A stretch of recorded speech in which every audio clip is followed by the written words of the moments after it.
2077 नेपाल सरकारले पारित गरेको छ भनेपछि अब यो विषयहरू संसदमा सरकारको चासो र यसमा अगाडि बढ्नेतिरकोमा चाहिँ जसमा यसको भन्दाखेरि पनि सार्वजनिक छलफल भएको धेरै भएको छ नास्टमे पनि संसदमा पनि र बाहिर जनताको बीचमा पनि किनभने सञ्चार माध्यममा यो केही हाम्रो वैज्ञानिकहरूको अग्रलेखहरू पनि हामी पढ्न पाएका छौँ यो सन्दर्भमा अब हाम्रो स्थानकोलाई विशेष रूपमा चाहिँ मन्त्रालयको तर्फबाट अलिकति यसलाई कसरी शिक्षामा पनि समावेश गर्ने त्यसैले प्रधानमन्त्रीदेखि संसददेखि चाहिँ अब हाम्रो विद्यार्थीसम्मको यो लिङ्केज छ के वाइड ठुलो लिङ्केज यसमा चाहिँ साइन्टिस्टको रोल होला युजर्सको रोल होला यसमा चाहिँ रेडिएसनको इम्प्याक्ट होला विद्यार्थीलाई कसरी पढाउने होला यो सबैको प्याराडाइम्सलाई हेरेर चाहिँ हामीले यो विषयमा यो उपलक्ष्यमा आज के सर्वप्रथम त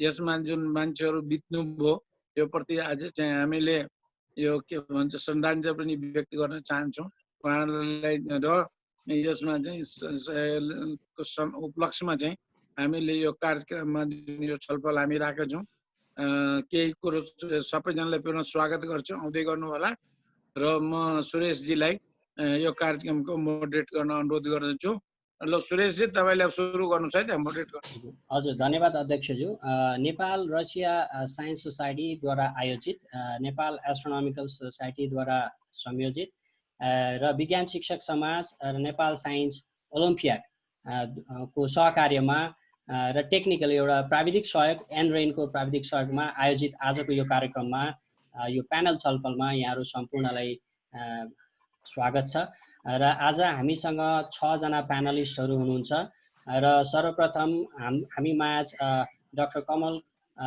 कृष्ण श्रेष्ठ सरले चाहिँ उहाँले हामीलाई आफ्नो सानो प्रस्तुति दिनुहुनुहुन्छ उहाँ नेपाल न्युक्लियर सोसाइटीको अध्यक्ष पनि हुनुहुन्छ आज प्यानलिस्टको रूपमा हुनुहुन्छ र प्रस्तुता पनि हुनुहुन्छ उहाँले सानो एउटा ओभरभ्यू न्युक्लियर साइन्स के हो या के कस्तो छ भन्ने कुरा हामीलाई बताइसकेपछि अलिकति छलफलमा सजिलो होला भनेर उहाँले अलिकति प्रस्तुति गर्नुहुनेछ त्यस्तै हामीसँग प्रोफेसर डाक्टर नीलम श्रेष्ठ प्रधान हुनुहुन्छ उहाँ प्यानलिस्टको रूपमा हुनुहुन्छ त्रिभुवन विश्वविद्यालयबाट त्यस्तै हामीसँग डाक्टर बुद्धराम शाह हुनुहुन्छ उहाँ Nepal academy of science and technology नास्टबाट हुनुहुन्छ उहाँले विशेष गरी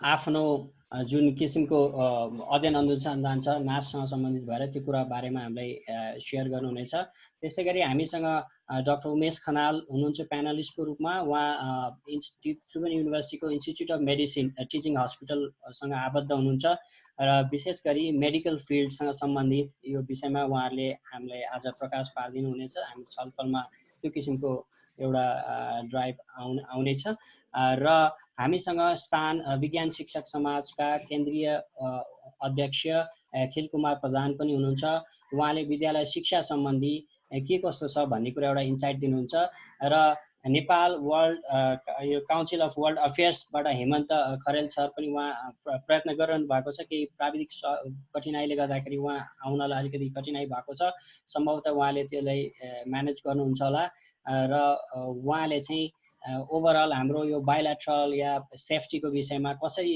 नेपालको यो पोलिसिजको विषयमा इन्टरनेसनल ट्रिटिजको विषयमा कस्तो छ भन्ने कुरामा चाहिँ प्रकाश पार्नको लागि चाहिँ हामी बिचमा अलिकति केही इन्साइट दिनुहुन्छ यो सँगै हामीसँग विभिन्न क्षेत्रबाट प्रतिनिधित्व गर्दै 6 जना विज्ञहरू एज अ प्यानलिस्ट हुनुहुन्छ र उहाँहरूले चाहिँ हामीलाई हाम्रा जिज्ञासाहरूलाई शान्त पार्नलाई र आफ्नो विज्ञताको क्षेत्रमा रहेका कुराहरूबाट यो न्युक्लियर साइन्स साँच्चीकै डरलाग्दो खाले हो या के हो भन्ने कुरामा चाहिँ हामीलाई अलिकति बुझ्न यो 1.5 घण्टाको हाम्रो बसाइमा सम्भवतः हामीले केही टेक अवे मेसेज लिएर जान्छौँ होला भन्ने आशा लिएका छौँ र यहाँहरूले पनि त्यही आशा स्वरूप हामीलाई जोइन गर्नुभएको भन्ने मैले लिएको छु म 2 मिनट चाहिँ एउटा पोल यहाँहरूलाई मैले अन गर्न चाहेँ यो पोलमा यहाँहरू सम्पूर्णलाई म भोट गर्नको लागि अनुरोध गर्न चाहन्छु बिफोर वी स्टार्ट कमल सरको त्यसपछि प्रेजेन्टेसन हुन्छ यहाँ केही कुराहरू मैले यसो एकचोटि ओभरभ्यू लिउँ भनेर यहाँहरूलाई सम्भवतः त्यो पोल देखिरहनु भएको छ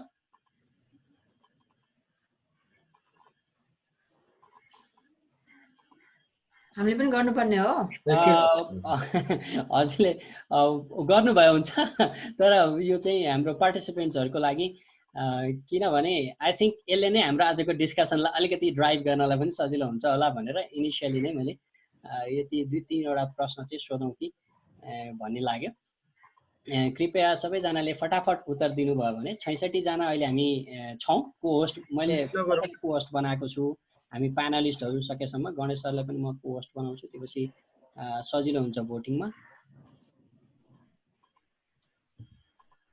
धन्यवाद। 27 जनाले भोट गरिसक्नु भएको छ। पोलिङ ओके, रिलन्च कसरी क्लोज भयो? त्यहाँ कतै स्टप भयो जस्तो छ। कृपया फेरि मैले यहाँलाई अनुरोध गरेँ। र यो हामी 1-2 मिनटमा सक्छौँ होला। सकिने बित्तिकै यसपछि चाहिँ हाम्रो आदरणीय कमल कृष्ण श्रेष्ठ सरको चाहिँ प्रस्तुति हुन्छ र त्यसपछि हामी छलफलमा जानेछौँ।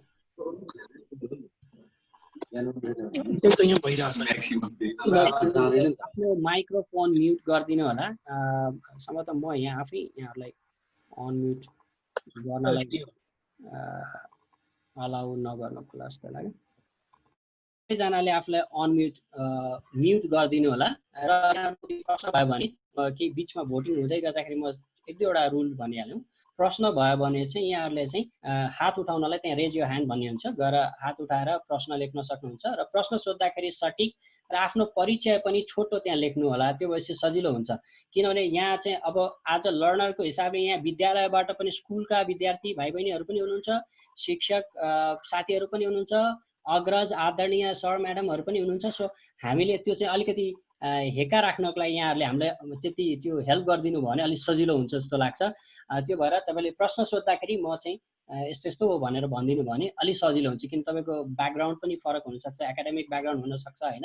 कतिपय टेक्निकल कुरा भन्ने कि नभन्ने, अब सरहरू सबै विज्ञ हुनुहुन्छ म्यामहरू, अनि अब टेक्निकल कुरा कतिसम्म यहाँ जवाबमा दिने भन्ने कुरा पनि सजिलोको लागि यहाँले लेखिदिनु भयो भने त्यो चाहिँ सजिलो हुन्छ। उत्सव sir please watch out that question section. अनि जो सर म्याडमहरू आउनु भएको छ रुममा, उहाँहरूको चाहिँ नाम यदि छैन भने मैले रिनेम अलाउ गरेको छु। प्लिज यहाँको पुरा नाम लेखिदिनु होला, डिभाइस नेम रिनेम गर्न सक्नुहुन्छ यहाँले। त्यो भयो भने सजिलो हुन्छ। पोलिङ फेरि पनि बन्द भएछ, सायद कोही कतै क्लिक भयो होला। यो यहाँहरूलाई मैले सेयर गरेँ, थ्रेड कसैले पनि सोच्नु भएको रहेछ। सो धेरैजनालाई न्युक्लियर पोलिसीको बारेमा थाहा छैन भन्ने कुरा आयो यहाँ, जति अब भोट गर्नुभयो। त्यसपछि बिलको बारेमा त 81% नै थाहा छैन भन्नुभयो होइन। र अब न्युक्लियर साइन्सलाई कसरी लिनुहुन्छ त भन्दाखेरि साइन्टिफिक डोमेनलाई नै लिन्छु, सस्टेनेबल भन्ने कुरा आयो, which is really good. I was expecting कसैले चाहिँ डर लाग्छ कि भन्नु पनि हुन्छ कि भनेर। With this Kamal sir, virtual floor is yours, please processed with your presentation.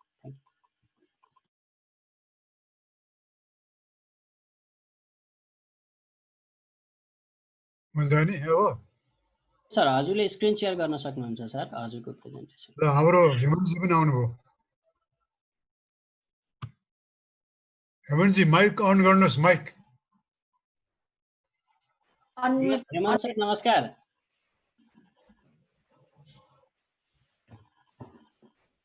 हेमन्तजी नमस्कार। हजुर नमस्कार। नमस्कार सर। ल तपाईँले पर्खिँदै थिएँ, अब हामी सुरु गर्दै हुनुहुन्छ, भद्रजी सुरु गर्दै हुनुहुन्छ।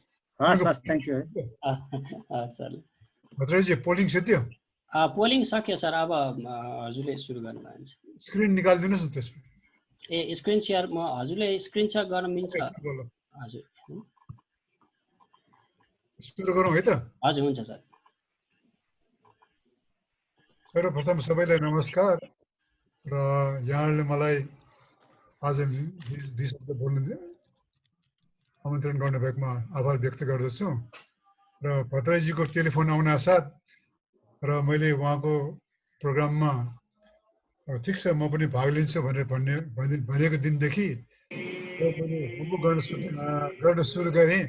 त्यो दिनदेखि आजसम्म राम्रोसँग सुत्नै पाएको छैन, किनभने मसँग यतिका मेटेरियल छ र यतिका इन्फर्मेसन छ के बोलौँ के नबोलौँ भनेर अलिअलि हेर्दा मेरो श्रीमती पनि एकछिन त जिल भयो तपाईँको चाहिँ जाँच हुन लागि क्या हो भनेर के तर जे होस् आजको दिन आज यो हप्ता हिरोसिमा र नागासाकीमा बम खसालेको 75औं वर्ष भएको सिलसिलामा संसारभर न्युक्लियर साइन्सको बारेमा विचार विमर्श आदि इत्यादि इन्फर्मेसन लिनु त स्वाभाविकै हो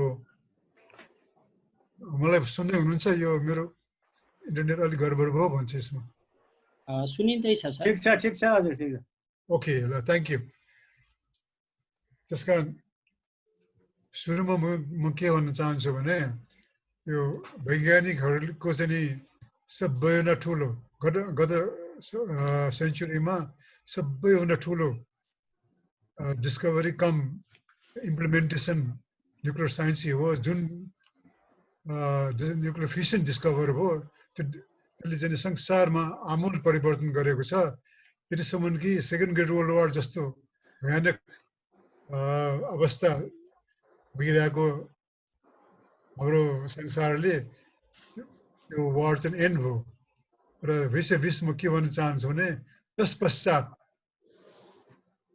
फेरि अर्को थर्ड ग्रेट वर्ल्ड वार सुरु गर्ने कसैको आँट आएको छैन बिकज अफ एटम बम अथवा बिकज अफ न्युक्लियर बम्स किनभने अब फेरि कसैले न्युक्लियर वार भयो sorry third great world war भयो र न्युक्लियर अप्सन लियो भने हाम्रो एउटा जार्गन छ तिमीले मलाई ध्वस्त गर म तिमीलाई ध्वस्त गर्छु you destroy me I destroy you अथवा mutually assured destruction M for mutual, A for assured, D for destruction. MED, mad syndrome, mad as such word, mad भनेको पागलपना हो त्यस कारण म्याड सिन्ड्रोममा हाम्रो वर्ल्ड गुज्रिने छ भन्ने सबैले महसुस गरेर अब कसैले थर्ड ग्रेट वर्ल्ड वार आँट पनि गरेको छैन जबकि फर्स्ट ग्रेट वर्ल्ड वार र सेकेन्ड ग्रेट वर्ल्ड वारमा कति वर्षपछि second great world war first great world war and भएको 1919 मा सेकेन्ड ग्रेट वार 1939 मा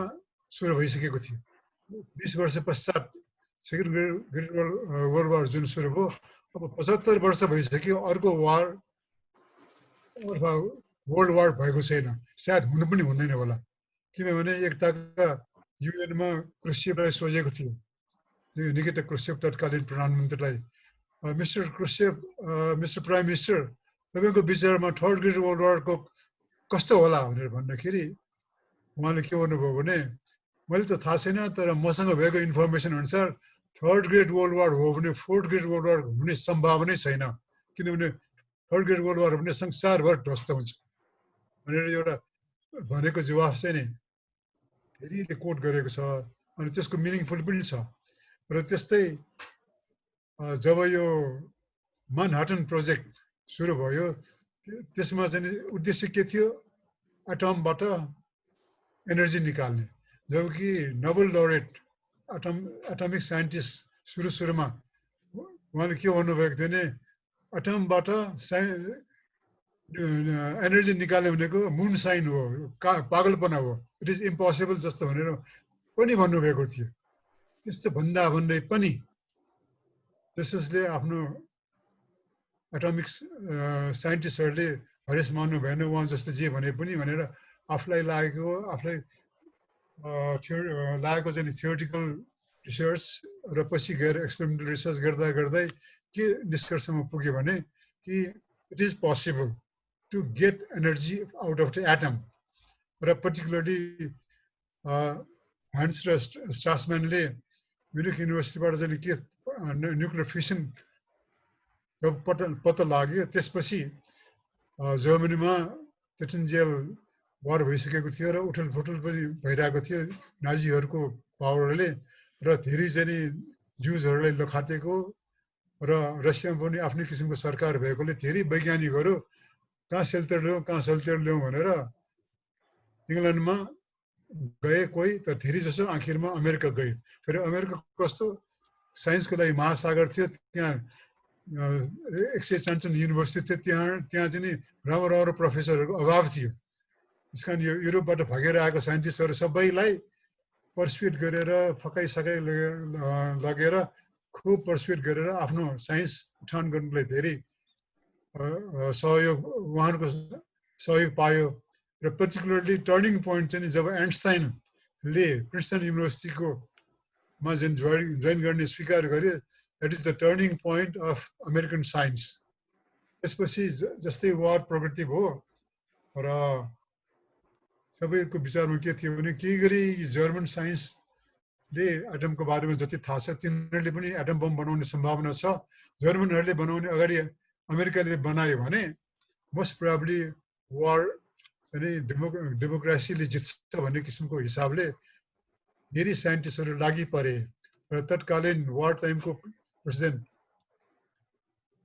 रुजवेल्ट हुनुहुन्छ रुजवेल्टलाई कन्भिन्स गर्नलाई साइन्टिस्टहरू लागे र एक दिन जब आइन्स्टाइनले पनि चिठी लेख्यो कि it is possible to make a very big explosive by using atoms भनेर भन्दाखेरि यो साइन्टिस्टहरू धेरै करायो किनभने नामै नसुनेको बम बनाउँदैछ र त्यो पनि यस्तो हुन्छ उस्तो हुन्छ भन्दै प्रिडिक्सन गरिरहेछ यिनीहरू धेरै करायो भनेर $2,000 फ्याँकिदिएको थियो त्यो पनि कहाँबाट दिउँ बजेट भनेर नेभीमा अलिकति पैसा बाँके ल 2000 दिएर यो साइन्टिस्टहरूलाई दिए के भन्छ हेर्न लगा भनेर त्यसो गरेर मोडेस्टली सुरु भएको जुन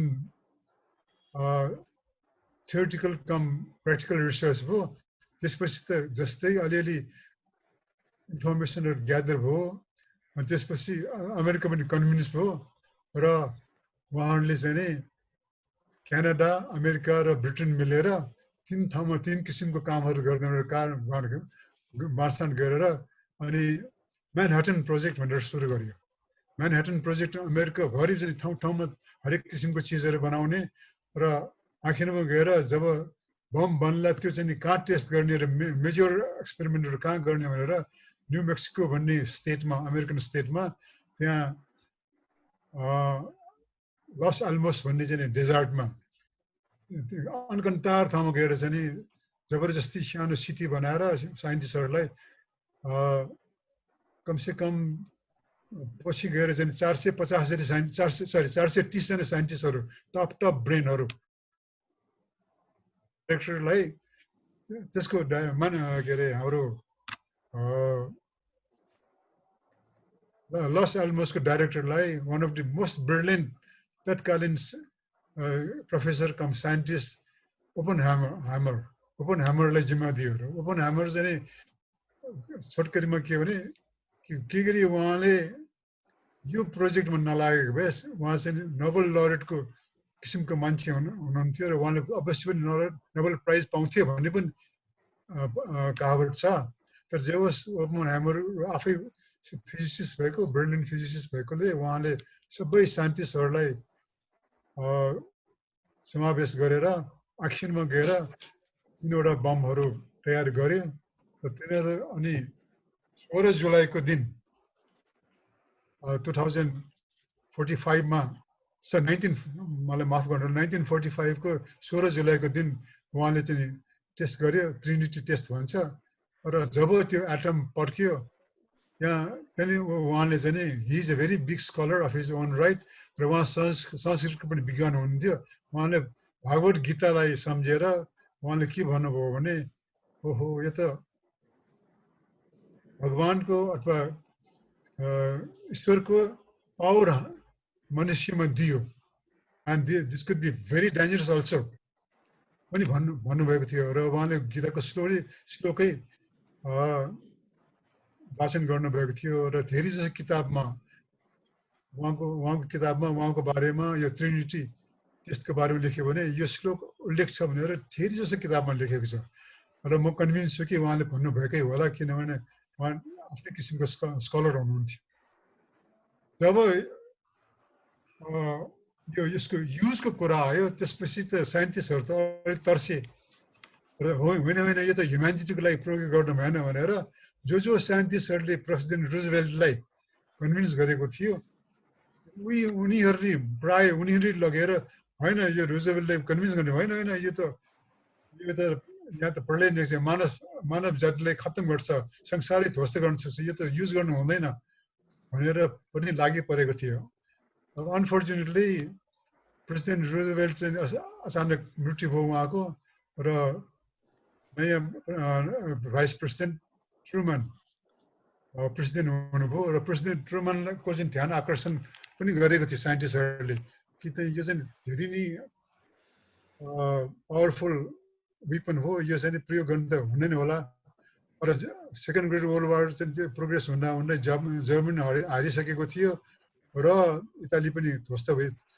तिनीहरूको चाहिँ एक्सिसमा इटाली, जर्मन र जापानमा पनि धेरै खस्किरहेको थियो। तर जापानलाई चाहिँ अलि चाँडै रियलाइज गर्नलाई अब अमेरिकासँग यस्तो चाहिँ पावरफुल बम छ भने भन्नलाई डेमोन्स्ट्रेसन मात्रै गरौँ भनेर पनि धेरै राय दिएको थियो। तर होइन, मिलिट्रीहरूको त्यो टाइममा वार टाइमको फिलोसफी के छ कि हाम्रो यो जुन बम हामीले बनाएको छ सबैभन्दा ध्वस्त गर्न सक्ने कहाँ होला भनेर उहाँले चाहिँ 5-6वटा जापानिज सिटीहरूलाई र फर्स्ट चाहिँ नि उहाँले के अरे पुरानो जापानिज क्यापिटल, त्यसलाई कोब भन्छ, कोबमा बम हान्ने भनेर विचार गरेको थियो र परिस्थितिले अलिक उथलपुथल भएकोले र मिलिट्री इन्स्टलमेन्ट अर्को ठाउँमा हान्ने हुन्थ्यो, त्यो पनि सबै चेन्ज, एभरेज कन्डिसनहरू चेन्ज भएकोले आखिरमा हिरोसिमामा हान्यो। हिरोसिमामा हानिसकेपछि मान्छेहरूले चाहिँ धेरै विरोध सिरोध गर्नै पाएको थिएन। फेरि मिलिट्रीहरूको शासन थियो, उहाँले फेरि नागासाकीमा हान्यो। त्यस कारण छोटकरीमा के हो भने अहिले भगवानको पावर, ईश्वरको पावर मान्छेको हातमा छ र अहिले स्थिति के छ भने हामी कहाँ हजारौँ हजार बम थियो। एकताका त 40,000 न्युक्लियर बम समेत कन्ट्री वर्ल्डमा थियो। आजकल झर्दै चाहिँ नि फ्यु थाउजन्डमा झरेको छ। त्यही पनि हिरोसिमा र नागासाकीमा किलोटन टेस्ट गरेको चाहिँ नि ट्रिनिटी भनेको टेस्ट गरेको चाहिँ 18-19 किलोटन थियो र हिरोसिमामा हानेको 14-15 किलो थियो र नागासाकीमा हानेको 22 किलोटन जति अनुमानित गरेको छ। अहिलेको चाहिँ एटमिक न्युक्लियर बमहरू सबै मेगाटनमा छ, 1000 गुणा बढी। र यतिसम्म कि पेसिफिक ओसनमा एउटा सानो आइल्यान्डमा हानेको टेस्ट गरेको त्यो आइल्यान्ड भस्म भएको छ। त्यत्रो ठुलो पावरफुल बम समेत बनाइसकेको छ। र रसियाले एकताका 90 किलोटनको बम टेस्ट गर्ने विचार गरेपछि सबैले पर्स्युट गरेर जार भन्ने बम चाहिँ टेस्ट गरेन। त्यस कारण अन्तमा म के भन्न चाहन्छु भने अहिले ह्युम्यानिटीको हातमा संसार र सबै ह्युम्यानिटी ध्वस्त गर्ने शक्ति छ र म्युचुअली एस्योर्ड डिस्ट्रक्सन एमएडीको सिन्ड्रोम छ। अब यति भन्दै म यहाँ मेरो छोटो वक्तव्य कन्क्लुड गर्न चाहन्छु र कसैले कुनै किसिमको जिज्ञासा छ भने म I will be happy to share my knowledge. Thank you. Thank you very much, Kamal sir, for this wonderful insight. पक्कै पनि यसले हामीलाई चाहिँ एउटा यो प्राक कथन भनेर किताबमा लेखे जस्तो भूमिका चाहिँ मिलेको छ जस्तो लाग्छ अबको छलफलको लागि। र सम्पूर्ण सर म्याडमहरू प्यानल डिस्कसन हाम्रो प्यानलिस्टहरू उपस्थित भइसक्नु भएको छ र सरको यो छोटो ओभरभ्यू पछि अब हामी छलफलमा जाँदैछौँ। र छलफलमा जानुभन्दा अगाडि छोटकरीमा फेरि पनि मैले यहाँहरूलाई के अनुरोध गर्न चाहेँ, सहभागी सर म्याडमहरू साथीहरू जो हुनुहुन्छ उहाँहरूलाई म एउटा अनुरोध गर्न के चाहेँ भने यहाँहरूले आफ्ना प्रश्न यदि छन् भने त्यो प्रश्न चाहिँ छोटकरीमा आफ्नो परिचयसहित लेखिदिनु भयो भने त्यसलाई चाहिँ उठान गर्न सजिलो हुन्छ। र यदि यहाँहरूले हाम्रा प्यानलिस्ट जो सर म्याडम हुनुहुन्छ उहाँहरूलाई टार्गेटेड या तपाईँको प्रश्न कमल सरलाई नै हो भने कमल सरलाई मेरो प्रश्न भनेर लेखिदिनु भयो भने त्यो सजिलो हुन्छ। तपाईँको प्रश्न तपाईँकै मुखारबिन्दुबाट हामी राख्नलाई दिन्छौँ, त्यो तपाईँले नै सोध्नुहुन्छ। तर त्यो प्रश्न यहाँले च्याट बुकमा पहिला लेखिदिनु भयो भने त्यसलाई अलिकति एउटा चाहिँ व्यवस्थित गर्नलाई पनि सजिलो हुन्छ।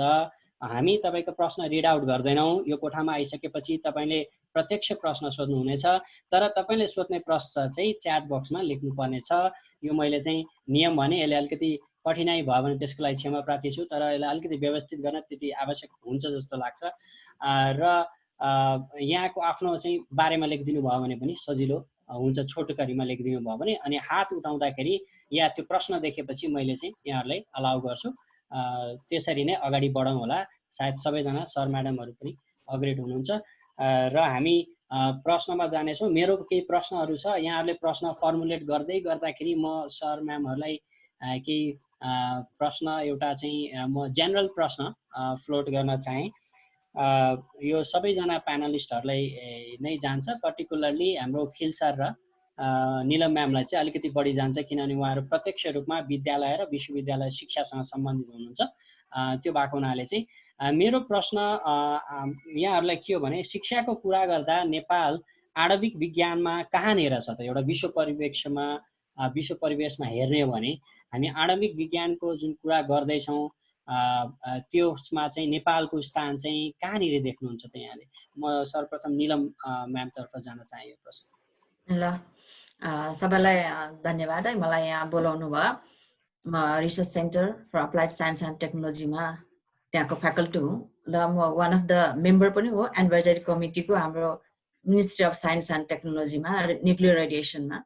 जुन यो पोलिसीहरू बनेको छ यो हाम्रो पनि त्यसमा सबै किसिमको सहमतिहरू थियो।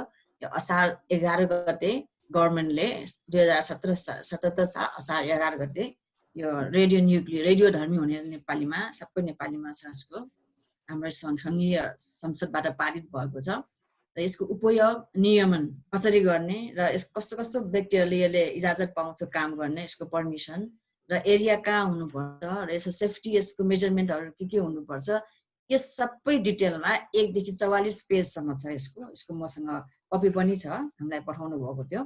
1 देखि 44 पेजसम्म छ कि सबै नै, जसमा हामी यो नियमन सम्बन्धी व्यवस्था गर्ने, सुरक्षा सम्बन्धी, अनि यसको ढुवानी सम्बन्धी, अनि कसुर सजाय अथवा यो विपद पूर्व तयारी पछाडि भयो भने के हुन्छ, रेडियोधर्मी फोहोरको डिस्पोजल कसरी गर्ने, यो जम्मै हाम्रो चाहिँ भर्खर मात्र बिल पास भएको छ है। यसबाट यो अहिले नयाँ भन्नु पर्यो हाम्रो यहाँबाट पारित भएको। यसको अथेन्टिसिटी हाम्रो त पहिले नै 2007 मा सुरेश सरले भनिहाल्नु भयो, IAEA बाट हाम्रो कन्सेन्ट भएर हामी पनि मेम्बर हौँ, त्यसको पनि हामी पनि मेम्बर हौँ। र अब उहाँले क्वेसन गर्नुभयो कि युनिभर्सिटीले कसरी हेर्छ, यसलाई शिक्षामा हामीले कसरी लान सकिन्छ, यो कस्तो किसिमको हो भनेर भनेको छ। यो सबैजना डराउनु पर्ने हो कि नडराउनु पर्ने हो कि यसमा होइन? हामीले यस एकदमै लेम्यानको क्वेसन हो। सबैले अब किन आजकल युरेनियम नेपालमा पनि छ, यहाँ यस्तो छ, यहाँ उस्तो छ भने जे पनि यहाँ त्रास हल्ला अफवाह यस्तो फैलिएर मान्छे एकदम त्रसित भइरहेछ कि यस्तो बेलामा तपाईँले यस्तो वेबिनार राखेर यसलाई यस्तो इन्फर्मेसन दिन सक्नुभएको सोसाइटीलाई यो धेरै राम्रो जहिले काम गर्नुहुन्छ। मैले जहिले पनि एप्रिसिएट गर्छु। यो कुरा जान्नुपर्छ समाजले, सोसाइटीले र विशेष गरी स्टुडेन्टहरूले थाहा भयो भने उनीहरूले अवेरनेस क्रिएट गर्छ है। यसलाई हामी भन्ने बित्तिकै म एज अ फिजिसिस्ट, म फिजिक्सको फर्स्ट महिला पनि हुँ। एज अ फिजिसिस्ट भन्ने भन्दाखेरि हामी यसमा रेडिएसनको कुरा गर्छौँ कि रेडिएसन, न्युक्लियर रेडिएसन। यो रेडिएसनमा पनि हाम्रो यो जुन हाम्रो आयोनाइजिङ नन आयोनाइजिङ भने रेडिएसन भनेको हाम्रो सनबाट पाउने रेडिएसन नै हो। आयोनाइजिङ नन आयोनाइजिङ माइक्रोवेभ पनि रेडिएसन नै हो। Induction wave, electron, radio wave सबै यिनीहरू नै रेडिएसन नै हो। यिनीहरू सबै रेडिएसन। अब यसको आयोनाइजेसन कति छ? यसको आयोनाइजिङ नन आयोनाइजिङ दुईटा क्याटेगोरीमा डिभाइड गरेको हुन्छ। नन आयोनाइजिङ भनेको हामीले जनरली युज गर्ने, is and lace harmful. Ionising भनेको चाहिँ मोस्ट हार्मफुल, जस्तै हाम्रो यो एक्सरे, गामा रे, यिनीहरू रेडिएसनहरू चाहिँ मोस्ट हार्मफुल रेडिएसन हो।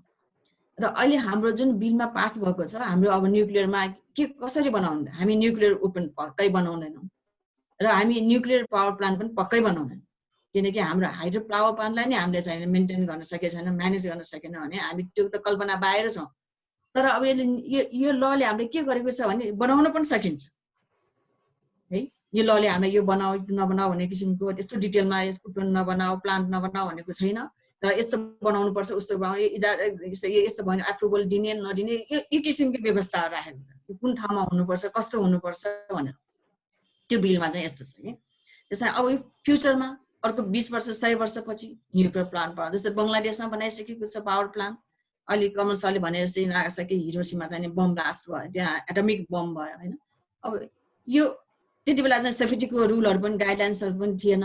भर्खर हाम्रो यो म्याडम क्युरी मेरो पनि उहाँ चाहिने मलाई म पनि एकदम रेस्पेक्ट गर्छु म्याडम क्युरी हाम्रो फर्स्ट वुमेन नोबेल लौरिस्ट हो रेडिएसनमा उहाँले पोलोनियम रेडियम डिस्कभर गरेर नै यो हाम्रो फर्स्ट वार सेकेन्ड वर्ल्ड वारमा उनीहरूले युज गरेको म्याक्सिमम युज गरेको अब थर्ड वार चाहिँ उहाँले चाहिँ भन्नुभयो कि अहिले भएको छैन भन्दा तर इन्डाइरेक्टली थर्ड वर्ल्ड वार पनि अब यो कोभिडले गरायो कि भन्ने किसिमको त्यसमा हामी नजाउँ है किनकि अब यहाँ न्युक्लियरै चाहिन्छ भन्ने पनि छैन कि अब किन भन्ने त जैविक तरिकाबाट पनि हामीले चाहिँ गर्न सकिन्छ जे होस् हामै गर्ने हो भनेदेखि त अब संसारै किन ध्वस्त गर्ने हजुर हजुर म्याम म फेरि पनि यो अनुसन्धानको पक्षमा म आउँछु नै म्याम पोलिसीको बारेमा पनि आउँछु म सुनिल सरकोमा जान चाहेँ सरहरूलाई मैले छोटकरीमा यो प्रश्नहरू मसँग थुप्रै छन् त्यसपछि अडियन्सबाट पनि आउलान् होइन सर म्यामले छोटकरी भन्नुभयो भने अलि हामीले धेरै प्रश्नहरू लिन सक्छौँ कि भन्ने कुरा हो खिल सरलाई मैले सेम यही प्रश्न गरेँ किनभने उहाँ चाहिँ एउटा अन्तर्राष्ट्रिय सम्मेलनमा पनि गएर आउनु भएको एउटा विज्ञान शिक्षक समाजको केन्द्रीय अध्यक्षको रूपमा पनि हुनुहुन्छ र उहाँको अनुभव हेर्ने भने उहाँ मेरो बुवा पुस्ताको पनि हुनुहुन्छ होइन लामो समय म जस्ता कति निकाल्नु भयो होला सम्भवतः म यहाँ हामी यङ्गेस्टहरू छौँ र यहाँहरूबाट हामीले सिक्ने आज उद्देश्य रूपमा जस्तो कमल सर यहाँहरू जो पनि हाम्रो अग्रज हुनुहुन्छ हामी सिक्नको लागि उपस्थित छौँ सरले कस्तो देख्नुभयो सर यहाँ शिक्षा क्षेत्रमा हुनुहुन्छ विद्यालय शिक्षा अनि अन्तर्राष्ट्रिय समुदायमा जाँदाखेरि हामी आणविक विज्ञानमा कहाँनिर छौँ त यो अनुसन्धानको पक्षमा म फेरि पनि आउँला तर इन जेनरल सामान्य हिसाबले चाहिँ यहाँले कस्तो देख्नुभयो छोटकरीमा भनिदिनुहोस् सर धन्यवाद सूर्य सर सम्पूर्ण आदरणीय सर मिसरलाई नमस्कार म अलिकति छोटो यो मन्त्रालयको पोलिसीसँग जोडेँ त सर अब यो न्युक्लियर इनर्जी एन्ड टेक्नोलोजी भन्ने विषयमा चाहिँ अब यो केही वर्षदेखि शिक्षा मन्त्रालय शिक्षा विज्ञान तथा प्रविधि मन्त्रालय अन्तर्गत आइएईबाट एउटा प्रोजेक्ट छ RAS 0079 यो चाहिँ यो पेसिफिक नेसनहरूको लागि चाहिँ र मेम्बर स्टेटहरूको लागि चाहिँ एउटा कार्यक्रम हो टिचरहरूको लागि स्पेसल्ली जसमा चाहिँ त्यो training for teachers to introduce nuclear science in secondary school through innovative approaches भन्ने छ र यो 2018 देखि सुरु भएको यो 4 वर्षको लागि एउटा प्रोजेक्ट छ र त्यस अन्तर्गतमा हाम्रो नेपालबाट सबैभन्दा पहिला नेपालबाट चाहिँ इन्डोनेसियामा भएको तालिममा रूपा मिश्र मले सहभागी भएको थियौँ त्यसपछि दोस्रो पटक अमेरिकामा अरुण सर लगायत 2 जना अमेरिकामा सहभागी हुनुभयो तेस्रो पटक जापानमा यो कुम्भ खड्का भन्ने यो सुदूरपश्चिमबाट सहभागी हुनुभएको छ र चौथो पटक चाहिँ फिलिपिन्समा चाहिँ हेरम्मा राज कणेल र भोज प्रसाद ढकाल सरहरू हाम्रा विज्ञान शिक्षकहरू सहभागी भइसक्नु भएको छ र यो पाँचौँमा चाहिँ अमेरिकामा हुने 3 जनाको छनौट भइसकेको मैले सुनेको छु र यो कोभिड-19ले गर्दा यो स्थगित देखिएको छ र त्यही सन्दर्भमा चाहिँ यही न्युक्लियर इनर्जी सम्बन्धमा चाहिँ नेपालमा चाहिँ भर्खरै भनौँ न अब मार्च 11 देखि 13 3 दिनको नेसनल वर्कसपमा जहाँ 100 भन्दा बढी विज्ञान शिक्षकहरू सहभागी भएर इन्टरनेसनल ट्रेनिङहरू पनि आउनु भएको थियो र यो न्युक्लियर इनर्जी सम्बन्धी टेक्नोलोजी सम्बन्धी चाहिँ यो CBL भन्छ र IBLबाट चाहिँ उहाँहरूले हामीले ट्रेनिङ गर्नुभएको थियो टट गर्नुभएको थियो र अब यो तालिम पछि के गर्ने अब यो तालिम अन्तर्राष्ट्रिय कार्यशालामा भाग लिएपछि के गर्ने भन्दाखेरि चाहिँ उहाँहरूले 2 हप्ताको ट्रेनिङ हामी विज्ञान शिक्षकहरूलाई विभिन्न देशको विज्ञान शिक्षक तालिम दिनुभएको थियो र यो न्युक्लियर इनर्जी सम्बन्धी चाहिँ सम्पूर्ण विस्तृत रूपमा त्यसको कसरी उत्पादन हुन्छ यसको फाइदा के छ बेफाइदा के छ यो हामीले कसरी युज गर्न सकिन्छ र विद्यार्थीहरूलाई कसरी यसको धारणा बनाउने भन्ने कुरोहरू चाहिँ विस्तृत रूपमा होल प्याकेजमा चाहिँ तालिम दिनुभएको छ र त्यो तालिम पछाडि अब के गर्ने त हामीले आफ्नो देशमा आएर नेपालमा त अब त्यति फ्यामिलियर छैन अब सरले भन्नुभयो जस्तो अब विद्यालयको पाठ्यक्रममा यो त्यति उत्साहजनक छैन क्लास 9 मा अलिकति रेडिएसनको अलिकति कुराहरू छ र 10 मा गएर चाहिँ न्युक्लियर फिसन र फिसनको कुराहरू मात्रै छ त्योभन्दा विस्तृत रूपमा अरू केही पनि छैन तथापि अब यो आइएई को प्रोग्राम अन्तर्गत चाहिँ अब एउटा एक्सन प्लान बनाउन लगाउँछ उहाँले अब तपाईहरु देशमा गएपछि आफ्नो देशमा गएपछि के गर्नुहुन्छ भनेर उहाँले वर्ष दिनभरिको एउटा एक्सन प्लान बनाउन लाउनुहुन्छ र त्यो प्लान अन्तर्गत विभिन्न कार्यक्रमहरू हामीले दिनुपर्छ र त्यो तालिमबाट फर्किसकेपछि हामीले चाहिँ अब त्यही अनुसार एक्सन प्लान अनुसार चाहिँ विभिन्न कार्यक्रमहरू गर्नु छ र हामीले चाहिँ के गर्नु भने आइसकेपछि हाम्रो विज्ञान शिक्षक समाज हाम्रो जुन मेम्बर साथीहरू हुन्छ उहाँमा चाहिँ डिसिमिनेसन गऱ्यौँ, हाम्रो अनुभवहरू सेयर गऱ्यौँ र त्यसपछि हामीले प्लानिङ गरेर 2-3 ठाउँ तालिम पनि चलायौँ। हामीले सिकेका कुराहरू अब न्युक्लियर इनर्जी यस्तो हो, एटम फर पिस भन्ने कुरालाई जुन हाम्रो नारा छ त्यसलाई पनि निरन्तरता दिने र यो शान्तिको लागि यसलाई युज गर्नुपर्छ र यसका सकारात्मक सोचहरूलाई मात्रै अगाडि बढाउनुपर्छ। यो फाइदाहरू के छन् त भन्ने कुराहरूलाई चाहिँ उजागर गर्दै हामीले विभिन्न कार्यक्रमहरू गरिरहेका छौँ र हाम्रो जुन क्यालेन्डरमा पनि छ।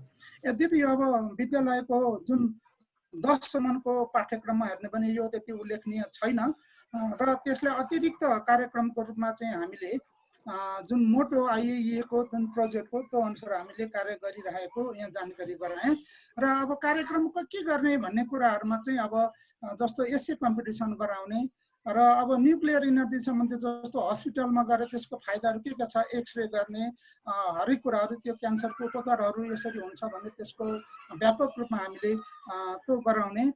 त्यसपछि गएर न्युक्लियर इनर्जी फर पिस भन्ने कुरालाई व्यापकता बनाउने, हाजिरा जवाफ गराउने, पोस्टर कम्पिटिसन गर्ने, यस्ता लगायत विभिन्न अवधारणात्मक कुराहरू, सिम्पल फन्डामेन्टल कुराहरू चाहिँ हामीले गराउन हामीले प्रयास गरिरहेको छौँ र अब त्यसको सँगसँगै अब हाम्रो शिक्षक साथीहरू र लगायत भाइ बहिनीहरूमा चाहिँ यो न्युक्लियर इनर्जी लाई चाहिँ कसरी सदुपयोग गर्दा मानव जीवनमा चाहिँ बढीभन्दा बढी फाइदा हुन्छ भन्ने कुरा चाहिँ हामी साथीहरू बीच छलफल गरेर विभिन्न कार्यक्रमहरू मार्फत अगाडि बढाइरहेका छौँ र यसको व्यापक प्रयोगलाई मात्रै नेपालमा अघि म्यामले भन्नुभयो जस्तो अब यहाँ चाहिँ उत्पादन गर्ने भन्दा पनि यसको व्यापक प्रयोग एग्रिकल्चर, मेडिकल, अब हरेक कुरामा चाहिँ यसको व्यापक प्रयोग सम्बन्धी चाहिँ एउटा धारणा बसाउने हाम्रो उद्देश्य छ र नेपाल सरकारले विज्ञान शिक्षकहरूलाई यसरी 4 वर्षसम्म वर्षको 2-3जनाको दलले चाहिँ तालिम दिन पठाइरहेको अवस्था छ र यसको बिस्तारै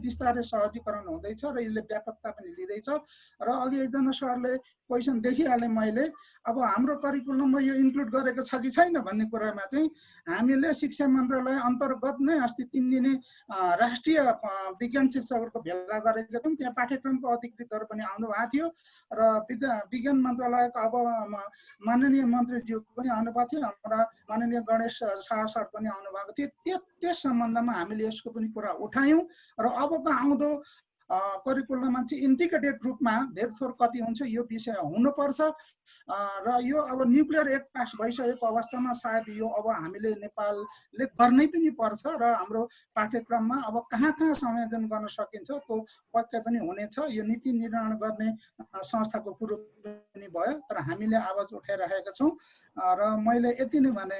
सुरेश सर धन्यवाद। धेरै धन्यवाद सर। यो समग्रमा धेरै कुरा छोटो समयमा भन्नलाई पक्कै पनि गाह्रै हुन्छ, त्यही पनि सरले एकदमै सरल तरिकाले राखिदिनु भयो। अब नीतिगत तहमा र यो सम्बन्धका कुरामा भन्नुभयो, अनुसन्धानको कुरा हुनाले म उमेश सर र बुद्धराम सरसँग अलिकति पछि आउँछु। म हेमन्त सरतर्फ जान चाहेँ। विश्व परिवेशको कुरा हो र उहाँ चाहिँ नेपाल काउन्सिल अफ वर्ल्ड अफेयर्सको पनि अध्यक्ष हुनुहुन्छ। यो नेपाल काउन्सिल अफ वर्ल्ड अफेयर्सले यस्ता किसिमका यो अहिले जुन यो जियो पोलिटिकल तपाईँको एउटा मिनिङ राख्ने होइन, त्यसमा अलिकति भूमिका खेल्ने खालको यस्तो किसिमको बिल अथवा पोलिसी अथवा एक्टिभिटिज यो सब्जेक्टलाई कसरी निहालिरहेको छ, छोटकरीमा प्रकाश पारिदिनुहुन्छ कि सर? हस्, धेरै धन्यवाद। अब सबभन्दा पहिले त तपाईँले यो नेपालीहरूलाई कम ज्ञान भएको विषयमा जुन यो कार्यक्रम वेबिनार मार्फत गर्नुभयो त्यसको लागि म धेरै धन्यवाद दिन चाहन्छु। किनभने हाम्रो नेपालको कन्टेक्स्टमा हेर्दाखेरि अब यो न्युक्लियरको कुरो चाहिँ अलिअलि भर्खरै सुरुवात भयो जस्तो देख्छ। दोस्रो पक्षमा आज यस्तो दिन तपाईँले यो कार्यक्रम गर्नुभयो कि यो अगस्त 9 जुन दिन चाहिँ नागासाकीमा चाहिँ अब B-29 चाहिँ B-29 बमहरूको ड्रप भएको थियो र जसको कारणले गर्दाखेरि त्यो जापानको हिरोसिमा 6 तारिकमा र यसमा 9 तारिकमा भएको हुनाले यो दुईटा चिजको त्यो बेलामा भएको बमहरूको कारणले गर्दाखेरि त्यहाँ भएको चाहिँ जुन किसिमको नेगेटिभ इम्प्याक्ट हो त्यसले आज पनि विश्वका शान्तिप्रिय व्यक्तिहरूलाई सधैँ एक किसिमको झड्का दिइरहेको अवस्था छ। यो तपाईँ हामी सबैलाई थाहा छ कि जहाँ यो बम ड्रप भएको थियो हिरोसिमा र नागासाकीमा दुवै ठाउँमा आज 75 वर्ष पुग्दाखेरि पनि त्यहाँ चाहिँ हरियालीहरू हुन नसक्नु, विभिन्न किसिमको क्यान्सरका रोगहरू हुनु, महिलाहरूको तत्कालको बेलामा महिलाहरूको चाहिँ प्रेग्नेन्ट महिलाहरूको बढी मात्रामा मिसक्यारेज हुनु, बच्चाहरू डिसेबल हुनु आदि कुराहरू त्यो बेलामा जति पनि त्यसको असर देखियो त्यसले चाहिँ विश्व समुदायलाई यो शान्तिको बाटोमा अगाडि बढ्नको लागि चाहिँ पक्कै पनि यसले लेसन देला जस्तो लाग्छ। अब जहाँसम्म नेपाल विश्व सम्बन्ध परिषदको चाहिँ कुरा छ, अब हामी चाहिँ मोर चाहिँ खास गरिकन यो विकास र कूटनीतिक सम्बन्धमा बढी हाम्रो चाहिँ त्यहाँ प्रोग्रामहरू हुने गर्छ र यो आणविक सम्बन्धमा त्यति धेरै कामहरू त हामीले अब गरेको छैनौँ, तर शान्ति स्थापनाको लागि चाहिँ यो विभिन्न रिजनल र इन्टरनेसनल लेभलमा कस्तो खालको प्रयास हुनुपर्छ भन्ने कुराहरू चाहिँ हामीले त्यहाँ केही मात्रामा गरेका छौँ। अब यही सिलसिलामा म छोटकरीमा यहाँलाई के निवेदन पनि गरौँ भने यो न्युक्लियर साइन्सको बारेमा हाम्रो अन्तर्राष्ट्रिय स्तरमा केही त्यस्ता संस्थाहरू छन् जसले यसलाई चाहिँ अब मोनिटरिङ गर्ने वाचडग गर्ने कुरो तपाईँ हामी सबैलाई थाहा छ। त्यसमा यो एउटा हो इन्टरनेसनल अटोमिक यो हाम्रो अटोमिक इनर्जी चाहिँ हाम्रो एजेन्सी भन्ने हो जुन चाहिँ मेजर वाचडगको रूपमा न्युक्लियर एक्टिभिटिजलाई त्यसले हेरिरहेको अवस्था छ। त्यस्तै गरी यो ग्लोबल थ्रेट रिडक्सन इनिसिएटिभ भनेर जिटिआरटी भनेर युएसको सपोर्टमा र यसमा चाहिँ युएस लगायतका यो आइएइए, सोभियत युनियन, युके आदि देशहरूले पनि यो यसको थ्रेटको बारेमा ग्लोबल्ली चाहिँ अवेर गर्ने र विभिन्न किसिमको ट्रेनिङ दिने कामहरू गरिरहेको छ। त्यस्तै गरी अब यो न्युक्लियरको कुरा गर्दाखेरि यो हामीलाई थाहा छ कतिपय देशहरूले चाहिँ यो न्युक्लियरलाई चाहिँ नो फर्स्ट युज भन्ने प्रिन्सिपलको हिसाबले पनि हेर्ने गरेका छन् र कतिपय यो न्युक्लियर पावर भएका देशहरूले नो फर्स्ट युजलाई चाहिँ मान्ने कि नमान्ने भन्ने त्यति क्लियर कन्सेप्ट छैन। अब यो चाहिँ विषयमा हामीले नेपालको कन्टेक्स्टमा हेर्ने हो भने अब हामी अहिले तपाईँको न्युक्लियर इनर्जी बङ्गलादेशमा, पाकिस्तानमा, इन्डियामा, चाइनामा वरिपरि सबैतिर चाहिँ यो छ र यसले असर भोलि त्यो चाहिँ सेक्युरिटीको हिसाबले कुनै पनि बेला दुर्घटना हुने र दुर्घटना भएबाट चाहिँ हाम्रो मुलुकमा हामी केही पनि नगरेका व्यक्तिहरूमा चाहिँ यहाँको जनतामा ठुलो असर पर्ने सम्भावना पनि त्यतिकै छ।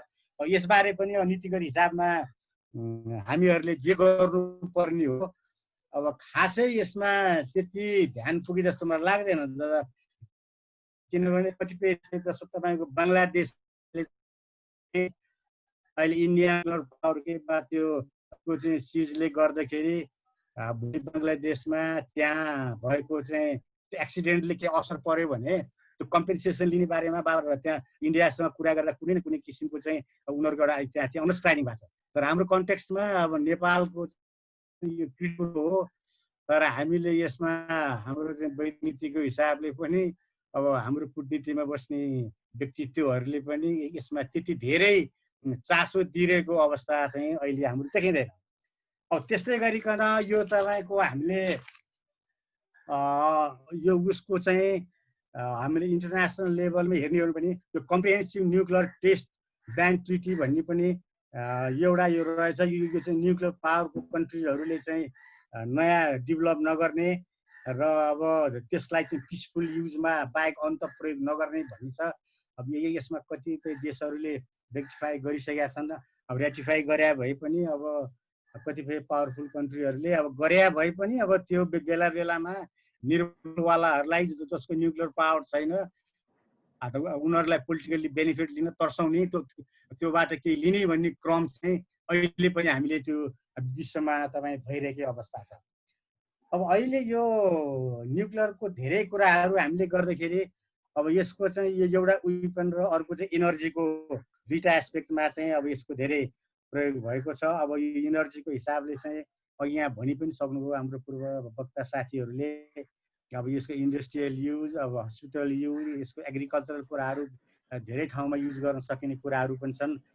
त्यसको त युज अब नेपालमा पनि केही न केही लेभलमा अहिले भएकै छ र हामीले यो न्युक्लियर रिसर्च रेक्टर्सहरूले असर गर्ने बारेमा केही हस्पिटलहरूमा पावर प्लान्टहरू पनि हामीले केही एक्टिभिटिजहरू गरिरहेकै अवस्था हामीले देखिन्छ। अब यो सबै कन्टेक्स्टमा अब हेर्दाखेरि अब भोलि आउने दिनमा चाहिँ अब नेपालले कसरी अगाडि बढ्नुपर्छ भन्ने कुरो अब यहाँ धेरै अरू विज्ञ साथीहरू पनि हुनुहुन्छ। अब हाम्रो यसबारेमा नीति पनि आइसके, अहिले एक्ट पनि आएछ। अब नेपालको तपाईँ हामीलाई थाहा छ, नेपालको चाहिँ मुस्ताङको लोमानथाङ भन्ने ठाउँमा युरेनियमको त्यहाँ सम्भावना छ भन्ने कुरो पनि आएछ। यस्तो डिपोजिट भएको ठाउँहरू सेक्युरिटीको हिसाबले निकै संवेदनशील हुन्छन्। अब त्यसको सेक्युरिटीमा पनि केही हिसाबमा हाम्रो सरकारले चाहिँ केही प्रिकसनरी मेजरहरू लिएको भए पनि अब यसको उत्खनन आदि बारेमा त्यति धेरै चासो अहिलेसम्म देखिँदैन। अब यो चासो लिनुपर्ने अवस्था पनि छ। यो अवस्थामा लिन थाल्यो भने यहाँ सुपर पावरहरूको त्यहाँ धेरै आँखा त्यहाँ पुग्ने। अहिले पनि तपाईँ हामीलाई थाहा होला, यो मुस्ताङको लोमानथाङ एरियामा चाहे युरोपको होस्, चाहे वेस्टर्न कन्ट्रीको होस्, चाहे हाम्रा छिमेकी नै मुलुकका हुन्, धेरै मान्छेहरू चाहिँ एज ए टुरिस्ट वा अन्य प्रयोजनले महामहिम राजदूतहरू पनि त्यो ठाउँमा जाने चाहिँ एउटा रिजन चाहिँ त्यो युरेनियमकै के छ भन्ने खालको चाहिँ चासो चाहिँ अहिले खोजी नीति नहुँदै पनि त्यो चासो सुरु भइसकेको छ।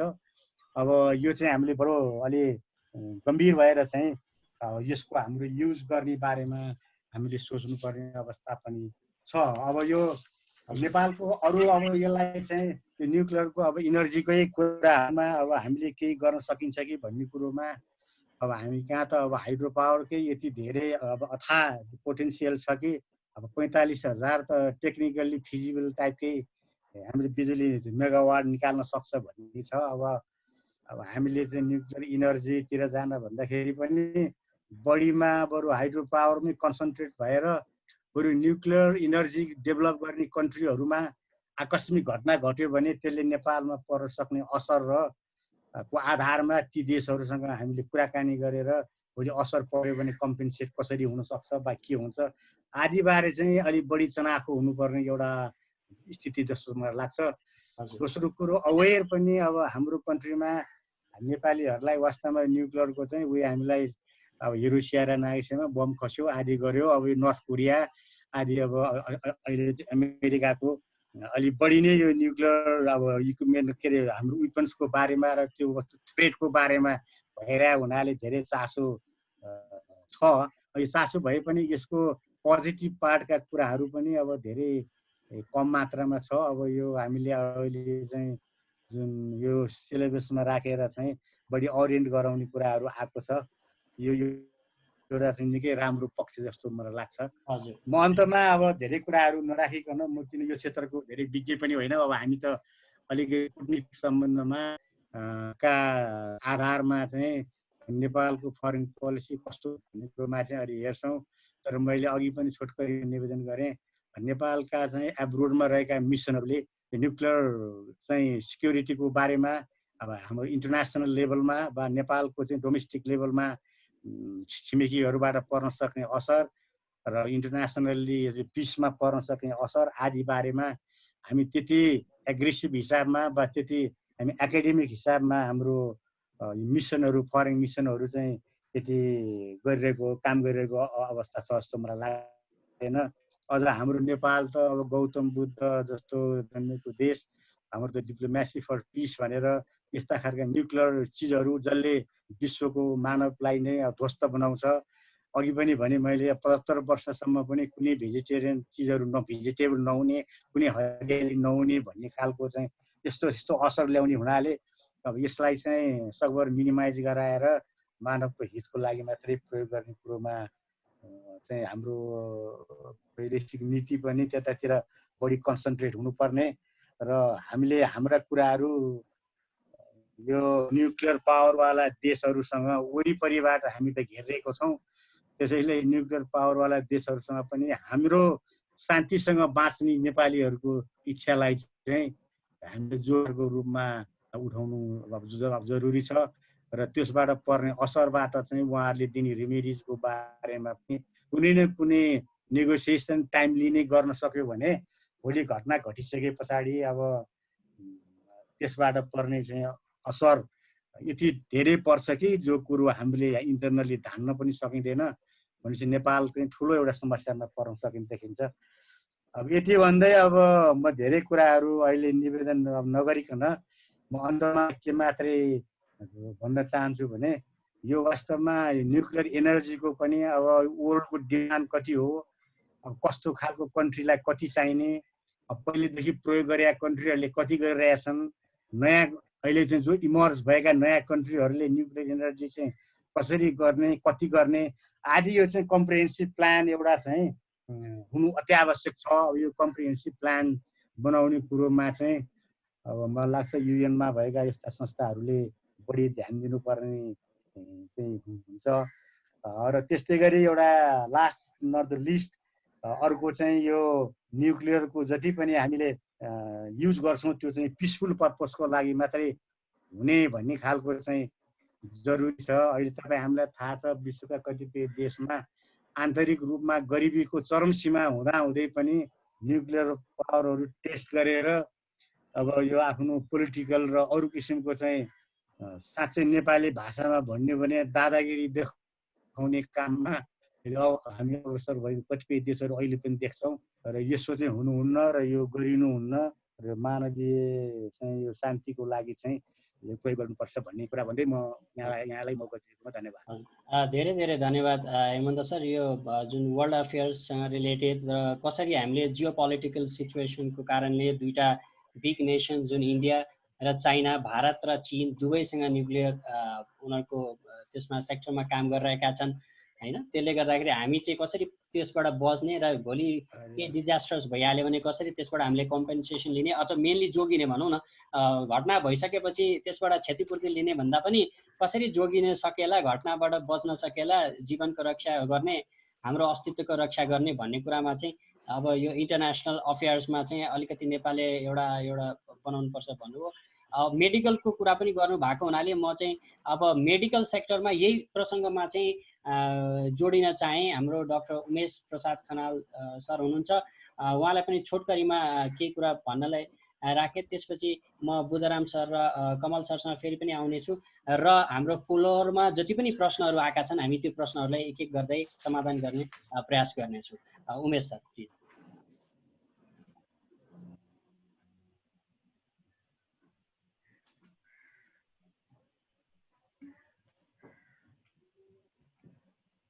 हजुर, सबैलाई नमस्कार।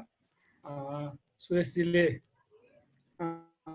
यो कार्यक्रम एकदम राम्रोसँग स्मुथली लगिदिनु भएकोमा मलाई धेरै धन्यवाद।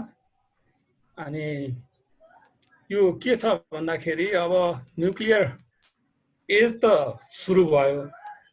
अरू संसारमा युरोप अमेरिकामा चाहिँ 80 वर्ष सुरु भयो, 80 भयो त्यो न्युक्लियर एज सुरु भइसक्यो। तर हामी कहाँ चाहिँ अलि बल्ल अलिकति एउटा बन्दैछ, फ्रेमवर्क बन्दैछ।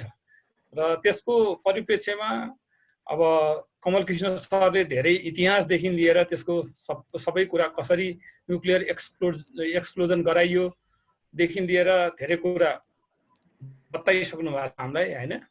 अनि त्यसमा अब सुन्दै जाँदाखेरि हेमन्त सरको जस्तै खिल सरले भन्नुभयो, निलम म्याडमले भन्नुभयो, सबै कुराहरू चाहिँ अब हाम्रो चाहिँ व्यक्ति अथवा आफ्नो स्पेसलिटीसँग बसिरहेको तर सबै चाहिँ एकै ठाउँमा त्यो कोरिलेट नभएको जस्तो पनि एउटा छ परिस्थिति हाम्रो देशमा चाहिँ हैन। अब हजुरहरूलाई कस्तो लाग्छ? मैले के मानिसहरू सबैजना हामी पढे लेखेका धेरै पढेका हाम्रो युनिभर्सिटीहरूले पनि धेरै प्रोफेसरहरू बनाइसक्नु भएको छ। विदेशमा नि गएर हाम्रो नेपालकै त्रिभुवन युनिभर्सिटीमा पढ्नुभएका प्रोफेसरहरूले हाम्रै साथीहरूले पनि विदेशमा गएर नि आफ्नो एक किसिमको नामहरू राखिसक्नु भएको छ, हरेक क्षेत्रमा छ। त्यस्तै साइन्स टेक्नोलोजीमा पनि धेरै नाम राखिसक्नु भएको छ विदेशमा गएर नि। तर देशको विज्ञान र प्रविधिको क्षेत्रमा हामी धेरै पछाडि छौँ र न्युक्लियर उसमा नै हामी 2500 भन्दा नि पछाडि छौँ। किन भन्दाखेरि अब अस्ति भर्खरै न्युक्लियर उसको पोलिसी आयो। त्यो पोलिसीको बारेमा हाम्रो नेपालमा रेडियोलोजिस्टहरूको नेपाल रेडियोलोजिस्ट एसोसिएसन भन्ने अर्गनाइजेसन, रेडियोलोजिस्टहरूको त्यो चाहिँ त्यहाँ इन्टरेक्सन हुने, कुराकानी हुने अनि रेडिएसनको इफेक्टहरूको बारेमा सबैभन्दा हुने चाहिँ हामी मेडिकल डायग्नोस्टिक मेडिकल्ली हामी जब रेडिएसन बनाउने त्यहाँ निक्लिन्छ, एक्सरे निक्लिन्छ र एक्सरेबाट नै सबभन्दा धेरै चाहिँ रेडिएसन आउने सोर्स चाहिँ एक्सरे नै हो नेपालमा। एक्सरे जहाँ एक्सरे ट्युब हुन्छ त्यो अन गरिन्छ, त्यसपछि एक्सरे निस्किन्छ। त्यसले गर्दाखेरि मानिसहरूलाई पर्ने असर अथवा भनौँ न बायो रेडिएसनको फिल्डमा हाम्रो नेपालमा चाहिँ 1923 मा त्रिचन्द्र मिट्री हस्पिटलमा बेलायत सरकारले त्यो बेलामा एक्सरे दिइसकेका थिए। एक्सरे मेसिन त 1905 मा बन्यो, नेपालमा 20 वर्षभित्रमा नेपालमा एक्सरे मेसिन त आइसकेका थियो हैन। त्यस कारणले गर्दाखेरि अब एक्सरे यसरी एक्सरे चाहिँ उहिलेदेखि आए पनि हामीमा चाहिँ अब एक्सरेले गर्ने सक्ने साइड इफेक्ट अथवा एटम उहिलेदेखि पत्ता लगाए पनि एटमलाई कसरी युटिलाइज गर्ने युज गर्ने भन्ने चाहिँ हामीसँग हाम्रो स्पष्ट थिएन। अलमल थियो। अब अहिले चाहिँ बल्ल एउटा पोलिसी आयो, त्यसबाट उ भएको छ। तर त्यो पोलिसी आउँदाखेरि पनि त्यसको बारेमा जानकारी कस्तो आयो, किन आयो, अनि उनीहरूसँग एडिक्वेट चाहिँ इन्टरेक्सन भएन भन्ने कुराहरू पनि हामीले सुनेका छौँ हैन। म पनि आफै पनि Nepal radiologist association general secretary काम सार्क रेडियोलोजिस्ट एसोसिएसनको पनि जनरल सेक्रेटरी भएर काम गरिसकेको हिसाबले हामी अरू देशमा चाहिँ यो सार्कको अरू कन्ट्रीहरू चाहिँ न्युक्लियर इनर्जीमा, न्युक्लियर पोलिसीमा, सोसाइटीमा पनि जनरल अवेरनेस पनि धेरै छ। हामी कहाँ चाहिँ कम छ। त्यसको कमी हुनुको कारण चाहिँ विभिन्न होला। यहाँ त्यसलाई अलिकति ध्यान दिए अथवा अरू different form of energy, alternative अब चाहिँ हामी चाहिँ हाइड्रो इलेक्ट्रिसिटीको कुरा गर्छौँ। त्यही हाइड्रो इलेक्ट्रिसिटी मात्रैमा हाम्रो देश चाहिँ पहिलो वर्ष योजनादेखि अहिलेसम्म टाँसिएको छ होइन। हामी त हाम्रो बानी बिहोरा के रहेछ भने एउटा केही चिजमा हामी फिक्स भएपछि फिक्स भयो, त्योभन्दा अगाडि बढ्न नसक्ने किसिमको हाम्रो नेपाली ऊ चाहिँ रहेछ जस्तो मैले बुझिरहेको छु। हजुर, धेरै धेरै धन्यवाद डाक्टर उमेश खनाल। उहाँले जुन यो मेडिकल फिल्डमा नेपालमा चाहिँ रेडिएसनको सोर्स चाहिँ यो एक्सरे नै हो भन्ने कुरा जोड्दै गर्दा र नास्टबाट हामीसँग डाक्टर बुद्धराम शाह हुनुहुन्छ। उहाँ लामो समय यसमा काम पनि गरिरहनु भएको छ, डोजिमेट्री यावत कुराहरूमा उहाँ मेडिकल फिल्डसँगै, किनभने उहाँले भनिहाल्नुभयो डाक्टर साहबले कि नेपालमा चाहिँ सोर्स त्यो छ भनेदेखि पक्कै पनि नास्टले त्यसमै काम गरिरहेछ। यो विषयमा छोटोमा बुद्ध सरबाट मैले केही प्रकाश पारिदिनु हुनको लागि अनुरोध गर्न चाहे।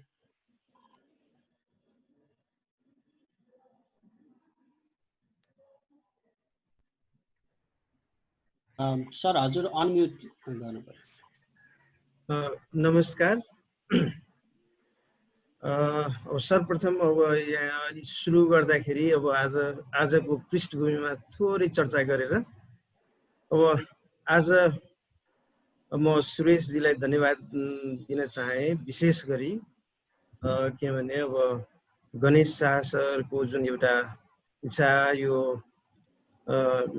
यसलाई अब साइन्स प्रमोसनमा उहाँको जुन एउटा लगाव र जसरी उहाँले प्रमोसनल एक्टिभिटिजलाई जसरी बढाइराख्नु भएको छ र हामीले प्रेरणा स्वरूप एउटा चाहिँ होइन प्रेरणादायी कार्यहरू जुन हाम्रो गणेश शाहज्यूबाट जुन भइरहेको छ, त्यसमा आज यो हुन त हामीले यो गर्नुपर्ने कार्यक्रम थियो 6th मै, तर विशेष कारणवश हामी 6th मा गर्न सकेनौँ र यो कार्य सफल गर्नलाई सुरेशजीले जुन अग्रसरता लिएर आज जुन गरेर अगाडि बढ्नुभयो त्यसको लागि धन्यवाद दिँदै त्यसको लागि आज हामी यसरी जोडिन सकेका छौँ। विशेष धन्यवाद दिँदै म चाहिँ अब आफ्नो के सुनिन्छ? सुनिन्छ सर।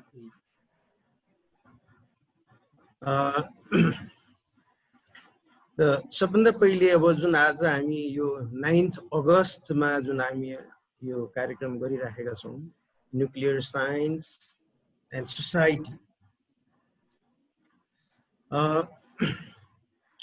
यो हामी सबैलाई अब थाहा भएकै र यो पूर्व वक्ताहरूले पनि अब यसमा भनिसक्नु भएको छ।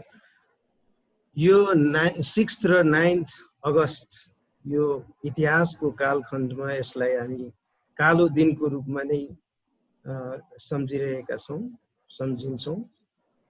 र यसमा चाहिँ अब खास गरी अब भन्नुपर्दा अब जुन यो कसरी सुरुवात भयो, हाम्रो कमल कृष्ण सरले विस्तृत रूपमा भनिसक्नुभएको छ। मैले थोरै यसमा चाहिँ यहाँ क्वेसनहरू पनि यो न्युक्लियर एनर्जी यो कसरी प्रोड्युस हुन्छ भनेर क्वेसनहरू पनि यो आइरहेको छ। सुरुमा त्यसलाई पनि म अलिकता टच गर्दै, किनभने यो जब यो भनौँ न फर्मी ल्याबमा 1939 मा यो न्युक्लियसलाई टुक्र्याएर यसबाट अपार एनर्जी निकाल्न सकिन्छ भन्ने कुरा जुन स्थापित भयो, इस्टाब्लिस भयो, त्यसपछि यसमा चाहिँ अब विभिन्न ग्रुपहरू जुन कमल कृष्ण सरले भनिसक्नुभयो र अन्ततः यो चाहिँ सुरुमा अब यो बमकै रूपमा, एटमिक बमकै रूपमा चाहिँ अब बढी यसले चाहिँ पायो र विध्वंस नै गर्दाखेरि झन् यसले चाहिँ बढी चर्चा र चर्चा परिचर्चा पाएको जस्तो लाग्छ। यसरी न्युक्लियसलाई टुक्र्याएर एनर्जी निकाल्ने यो जुन फिसन प्रविधि जुन इस्टाब्लिस भयो र त्यसबाट अब एटमिक बम, हाइड्रोजन बम त अब यो फ्युजनतिर गयो। र यसरी हुँदै न्युक्लियर रिसर्च रियाक्टरहरू इस्टाब्लिस हुँदै गएपछि वेपन्सहरूमा होडबाजी सुरु भयो र हुँदै अब ती कुराहरूलाई व्यवस्थित गर्नलाई इभन अब 1945 मा जुन आज दिनको हामीले जुन चर्चा गरिरहेका छौँ 1945 को अगस्त, त्यसपछि इमिडिएट त्यति बेलाको प्रेसिडेन्ट ट्रुमन र त्यसपछिको president atom for peace concept ल्याउने आई थिङ्क आइसेनहोवर उहाँले एटम फर पिस र त्यो एटम फर पिसबाटै के भयो त इन्टरनेसनल एटमिक एनर्जी एजेन्सीको इस्टाब्लिसमेन्ट भयो र यो एउटा न्युक्लियर वाचडगको रूपमा चाहिँ इस्टाब्लिस भएर यसले चाहिँ अब न्युक्लियर टेक्नोलोजीलाई, अघि कुराहरू पनि भयो कि यो न्युक्लियर टेक्नोलोजीलाई कसरी पिसफुल पर्पसको लागि चाहिँ युज गर्ने त, त्यसमा चाहिँ अब यो IAEA इन्टरनेसनल एटमिक एनर्जी एजेन्सीले चाहिँ कामहरू सुरु गर्यो, जसको स्थापना चाहिँ 1957 मा हुन पुग्यो। र त्यस्तै अब वेपन्सतिरलाई अघि हाम्रो खरेल सरले भन्नुभयो, वेपनलाई चाहिँ अलिकता व्यवस्थित गर्ने किसिमले जुन CTBT को कम्प्रिहेन्सिभ न्युक्लियर टेस्ट ब्यान ट्रेटी अर्गनाइजेसन, त्यसले यतातिरको काम गर्यो र यसरी चाहिँ अब यो न्युक्लियरलाई कसरी व्यवस्थित गर्दै जाने प्रक्रियाहरू चाहिँ सुरु हुँदै गयो। र यसरी अब नेपालमा अघि चाहिँ हाम्रो मैले अलिकति अब सबैजनाको रेफरेन्स लिएर अघि हाम्रो radiologist sir doctor Umesh Khanal उहाँले चाहिँ भन्नुभयो कि अब 80 वर्ष तर 80 इयर्सको ऊ चाहिँ हैन यो न्युक्लियर, तर हामी चाहिँ भर्खर प्रवेश गर्यो। म चाहिँ त्यो भन्न चाहदिनँ भर्खर हामीले प्रवेश गरेर, हामी चाहिँ के छौँ भन्दाखेरि युज गर्नलाई त्यति पछाडि पढेको मलाई जस्तो लाग्दैन। जस्तो उहाँले नै भनिसक्नुभयो 1923 मै के भयो त एक्सरे हाम्रो जस्ट 1905 मा चाहिँ एक्सरे मेसिन चाहिँ बन्यो, 1923 मा नेपालमा भित्रिसक्यो भनेपछि हामी पछाडि त छैनौँ, युज गर्नलाई हामी पछाडि छैनौँ, तर यसलाई चाहिँ व्यवस्थित गर्नलाई विभिन्न किसिमको जस्तो नास्टको इस्टाब्लिसमेन्ट भयो 1981 मा, 1986 मा जुन यसबाट जुन चेर्नोबिल एक्सिडेन्ट भयो युक्रेनमा, यो एक्सिडेन्टले बल्ल अझ यो न्युक्लियरलाई धेरै चौतर्फी देशव्यापी रूपमा अथवा यो विश्वव्यापी रूपमा चाहिँ यसले चाहिँ चर्चा परिचर्चा र यो न्युक्लियर अब एउटा चाहिँ हैन यसले चाहिँ जनमानसमा अथवा यो यसले चाहिँ विध्वंसै अथवा चाहिँ यसले चाहिँ विनाशै ल्याउँछ भन्ने कुरो जुन सृजना गरिदियो त्यति बेलादेखि नै नास्टबाट यो आइएए को मेम्बरसिप हुनुपर्छ भन्ने कुरो चाहिँ सुरु भएको हो र हुँदाहुँदै त्यसपछि मिनिस्ट्री बन्यो, सेपरेट मिनिस्ट्री हाम्रो साइन्स एन्ड टेक्नोलोजी, गर्दा गर्दै विभिन्न कमिटीहरू पनि बन्यो, जुन कमिटीहरूमा अघि म्याडमले पनि भन्नुभयो र म पनि त्यो कमिटीहरूमा सर्भ गर्ने मौका पनि पाएको छु र हुँदाहुँदै बल्ल 2020 यही भनौँ न यो असार 11 गते चाहिँ न्युक्लियर ल प्रमाणीकरण भएको छ।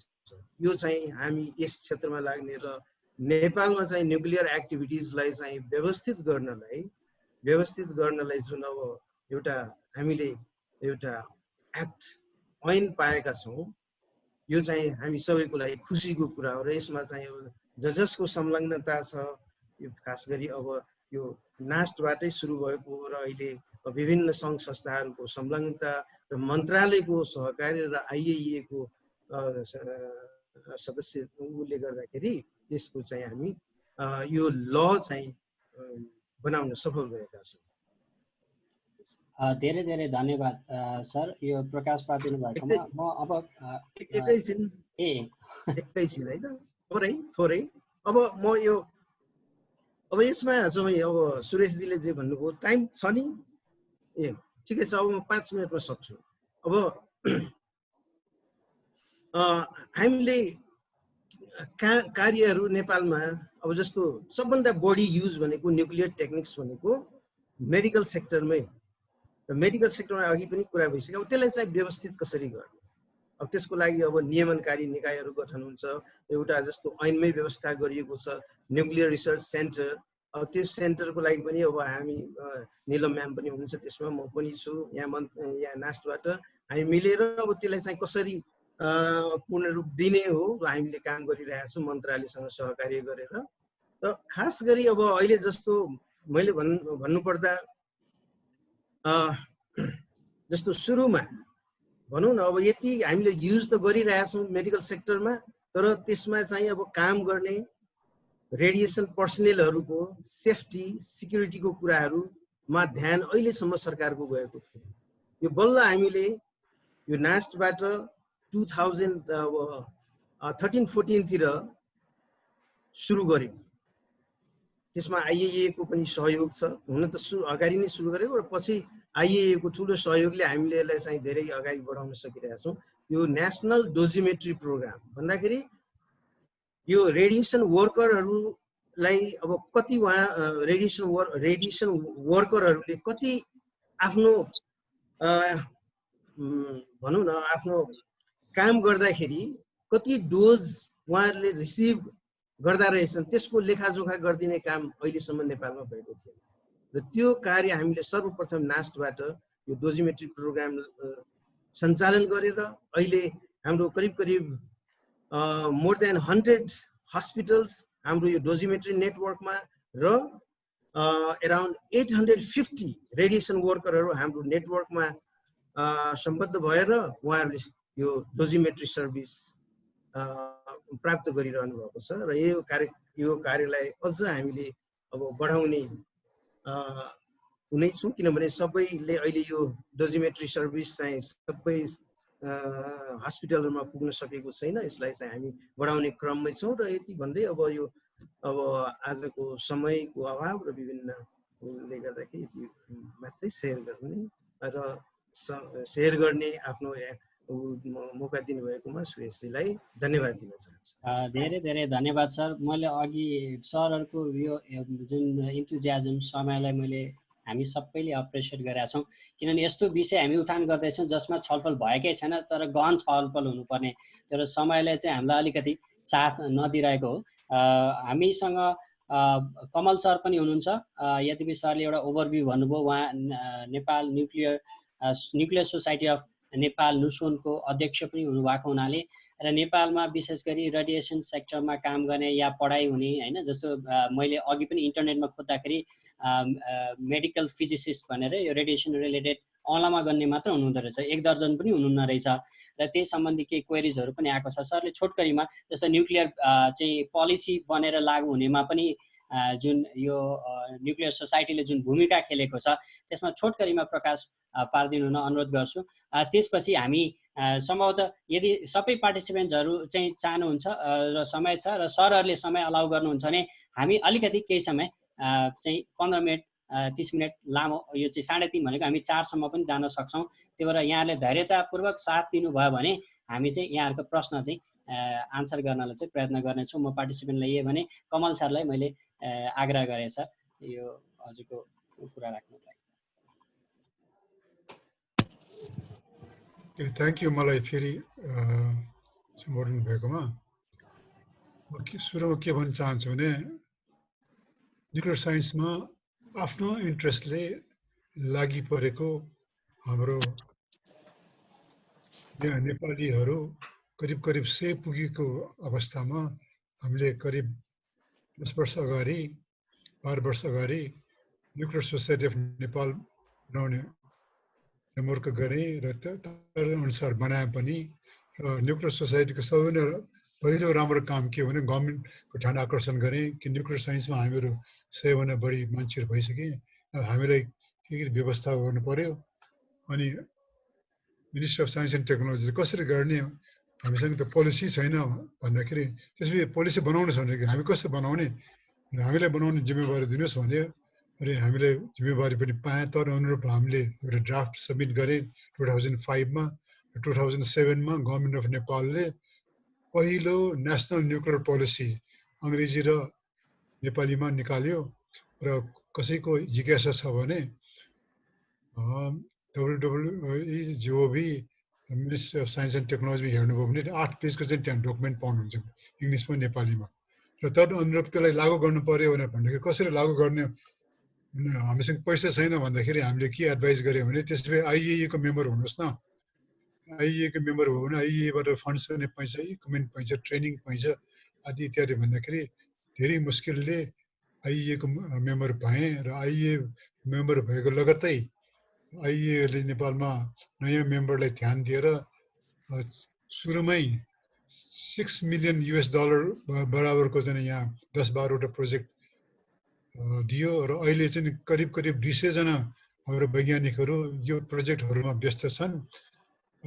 त्यसको अलावा जुन मेडिकल साइन्समा न्युक्लियर मेडिसिन सुरु भएको थियो आदि इत्यादि युनिभर्सिटीमा हामीले न्युक्लियर केमिस्ट्री न्युक्लियर फिजिक्सहरूको पठन पाठन सुरु गरेँ। 1971 मा मैले PhD गरेर आउँदाखेरि यहाँ सहभागीहरू भाइहरू त जन्मेको पनि थिएन होला, कहाँ जन्म हुने र माथि ब्रह्माण्डमा बसिरहेको होला। तर मैले PhD गरिसकेको थिएँ 1971 मा। सायद यहाँको बुवाहरू मेरो साथी होला। तर जे होस् म PhD गरेर आउँदाखेरि 71 मा न्युक्लियर साइन्सको चाहिँ पठन पाठन थिएन। धेरै मिहिनेत गरेर इन्ट्रोड्युस गर्न लगाएँ र न्युक्लियर केमिस्ट्री सुरु भयो, उता न्युक्लियर फिजिक्स सुरु भयो। र अहिले चाहिँ केही नभए पनि 1000 जनाभन्दा बढी न्युक्लियर केमिस्ट्री र न्युक्लियर फिजिक्समा दखल भएका हाम्रो जनशक्ति पनि छ। र त्यस कारण मैले भविष्य उज्जवल देख्छु। र IAEA को सहयोगले र गभर्मेन्टले अब हालमा आएर न्युक्लियर एक्ट पनि पास गर्यो। अब त्यो न्युक्लियर एक्ट कार्यान्वयन गर्नको लागि गत सातामा मैले मिनिस्ट्री अफ साइन्स एन्ड टेक्नोलोजीमा एउटा मिटिङमा भाग पनि लिएको थिएँ। र न्युक्लियर रिसर्च सेन्टर बनाउने तर्खरमा छ। र त्यसो हुँदै बिस्तारै न्युक्लियर साइन्समा आफ्नो जग बसाल्नेछ भनेर मलाई विश्वास छ। Thank you. धेरै धेरै धन्यवाद सबै सर म्याडमहरूलाई आफ्नो इन्साइटफुल यो एउटा सेयरिङ हामीलाई गरिदिनु भयो। किनभने यो विषयलाई बुझ्नको लागि यो पक्कै जरुरी थियो। हामीले मेडिकल फिल्डमा हुने या रिसर्च फिल्डमा हुने सबैजना सर म्याडमहरूबाट चाहिँ कुराहरू सुन्यौँ। र हामी अब फ्लोरतिर म जान चाहन्छु। केही प्रश्नहरू मैले यहाँ देखिरहेको छु र हात पनि उठिरहेको छ। यहाँ डमरू प्रसाद पोखरेल सर केही सोध्न चाहनुहुन्छ, म उहाँलाई चाहिँ आफ्नो प्रश्न राख्नको लागि अनुरोध गर्दछु। हस्, नमस्कार सुरेशजी, धेरै धेरै धन्यवाद यहाँलाई। सम्पूर्ण प्यानलिस्ट लगायत सम्पूर्ण आदरणीय व्यक्तित्वहरूलाई नमस्कार। म Damaru Prasad Pokharel, science teacher association Nepal स्टानबाट हो र आदर्श सेकेन्डरी स्कुल भद्रवास काठमाडौँको साइन्स टिचर पनि हो। मेरो जिज्ञासा चाहिँ यो न्युक्लियर एक्ट सम्बन्धी हो। यसमा सानो एउटा ब्याकग्राउन्ड राख्न चाहन्छु। जस्तो भर्खरै हाम्रो यो अगस्त 4 मा चाहिँ अस्ति भर्खरै यो लेबननको बेरुतमा एउटा केमिकल डिजास्टर भयो। त्यहाँ चाहिँ 6 वर्षदेखि यो एमोनियम नाइट्रेट चाहिँ डिपोजिट गरेर एउटा जहाजमा राखिएको रहेछ र त्यसलाई त्यति ध्यान दिएको रहेछ। त्यो एक्सप्लोजन भयो र न्युजमा आए अनुसार चाहिँ त्यहाँ चाहिँ लगभग 2750 टन एमोनियम नाइट्रेट राखिएको रहेछ र 157 जना मानिस चाहिँ स्पट डेथ भएछ र 3 लाख जति चाहिँ घरबारविहीन भएको भनेर न्युजमा आछ र त्यसबाट 3.3 म्याग्निट्युडको चाहिँ अर्थक्वेक पनि गएको रहेछ। अब मैले यो ब्याकग्राउन्ड किन जोड्न चाहे मेरो प्रश्नसँग भने जस्तो यो न्युक्लियर एक्ट अहिले जुन आयो, अब यो न्युक्लियर एक्टमा चाहिँ विशेष गरी स्कुल साइन्स जस्तो स्कुल्समा ल्याबोरेटरी हुन्छ, ल्याबोरेटरीमा चाहिँ विभिन्न खालको केमिकलहरू ल्याएर राखिएको हुन्छ, चलाइएको हुन्छ हैन। त्यहाँ रेडिएसन आउने खालका केमिकल पनि आउन सक्ने सम्भावनाहरू हुन्छ अथवा अरू हार्मफुल केमिकलहरूले गर्ने हजार्ड डिजास्टरहरू अथवा त्यसको युज सेक्युरिटीका कुराहरू हैन अलिकति मिलिरहेको हुँदैन, किनभने त्यहाँ साना साना बालबालिकाहरूले त्यसलाई चलाइरहेका हुन्छन्। र हाम्रो न्युक्लियर अहिले एक्ट जुन आएको छ त्यो एक्टमा चाहिँ यो स्कुल साइन्स सम्बन्धी जुन केमिकलहरूको युज हुन्छ अथवा त्यसको स्टोरेज हुन्छ हैन, त्यस सम्बन्धी चाहिँ के कस्तो प्रावधानहरू होला अथवा यो राख्नु आवश्यक छ कि छैन हैन, छ भने के कस्ता प्रावधानहरू त्यहाँ राखिएको होला, अलिकति त्यस सम्बन्धी हेर्नुहुने यहाँ वरिष्ठ ज्यूहरूले चाहिँ अलिकति बताइदिनुहुन्छ कि भनेर मैले प्रश्न राख्न चाहे। हजुर सुरेशजी, मेरो प्रश्न मैले सकेँ सुरेश सर। हजुर धन्यवाद। म्यामहरूले अब को उत्तर दिनु नै हुनेछ, प्यानलमा हुनुहुन्छ। सायद निलम म्याम के बताउन खोज्दै हुनुहुन्छ? निलम म्याम ल यो प्रश्नको लागि धेरै धन्यवाद हाम्रो डम्बर प्रसाद सरलाई। एकदम रिलायबल क्वेसन हो यो। तर अहिले मैले अघि सुरुमा पनि भने होइन, हाम्रो जुन युजली युज गर्ने ल्याबोरेटरिजहरूमा हाम्रो सबै रिसर्च भइसकेको छ। यो ब्याचलर लेभलकोमा मात्र हाम्रो रेडिएसनको एक्सपेरिमेन्ट गर्नुपर्छ र केमिकल्सहरूमा प्रायः यो सबै नन आयोनाइजिङ हुन्छ, कुनै किसिमको रेडिएसन हुँदैन। हामी घरमा युज गरेको एफएम माइक्रो यिनीहरू पनि रेडिएसन हुने हो तर लेस हार्मफुल, यिनीहरू हार्मफुल रेडिएसन होइन, यिनीहरूले केही पनि गर्न सक्दैन। तर रेडिएसन हुनेछ भने त्यसमा हाम्रो डेन्जर रेडिएसनको सिग्नल हुन्छ कि त्यो चाहिँ नि ट्रान्सपोर्टेसनदेखि हाम्रो त्यहाँ इन्ट्री पोइन्टसम्म पुरा सेक्युरिटीको साथ ल्याउनुपर्छ। त्यो रेडिएसन त्यसरी चाहिँ जोसुकैले युज गर्न पाउँदैन कि रेडियो एक्टिभ आइसोटोप्स।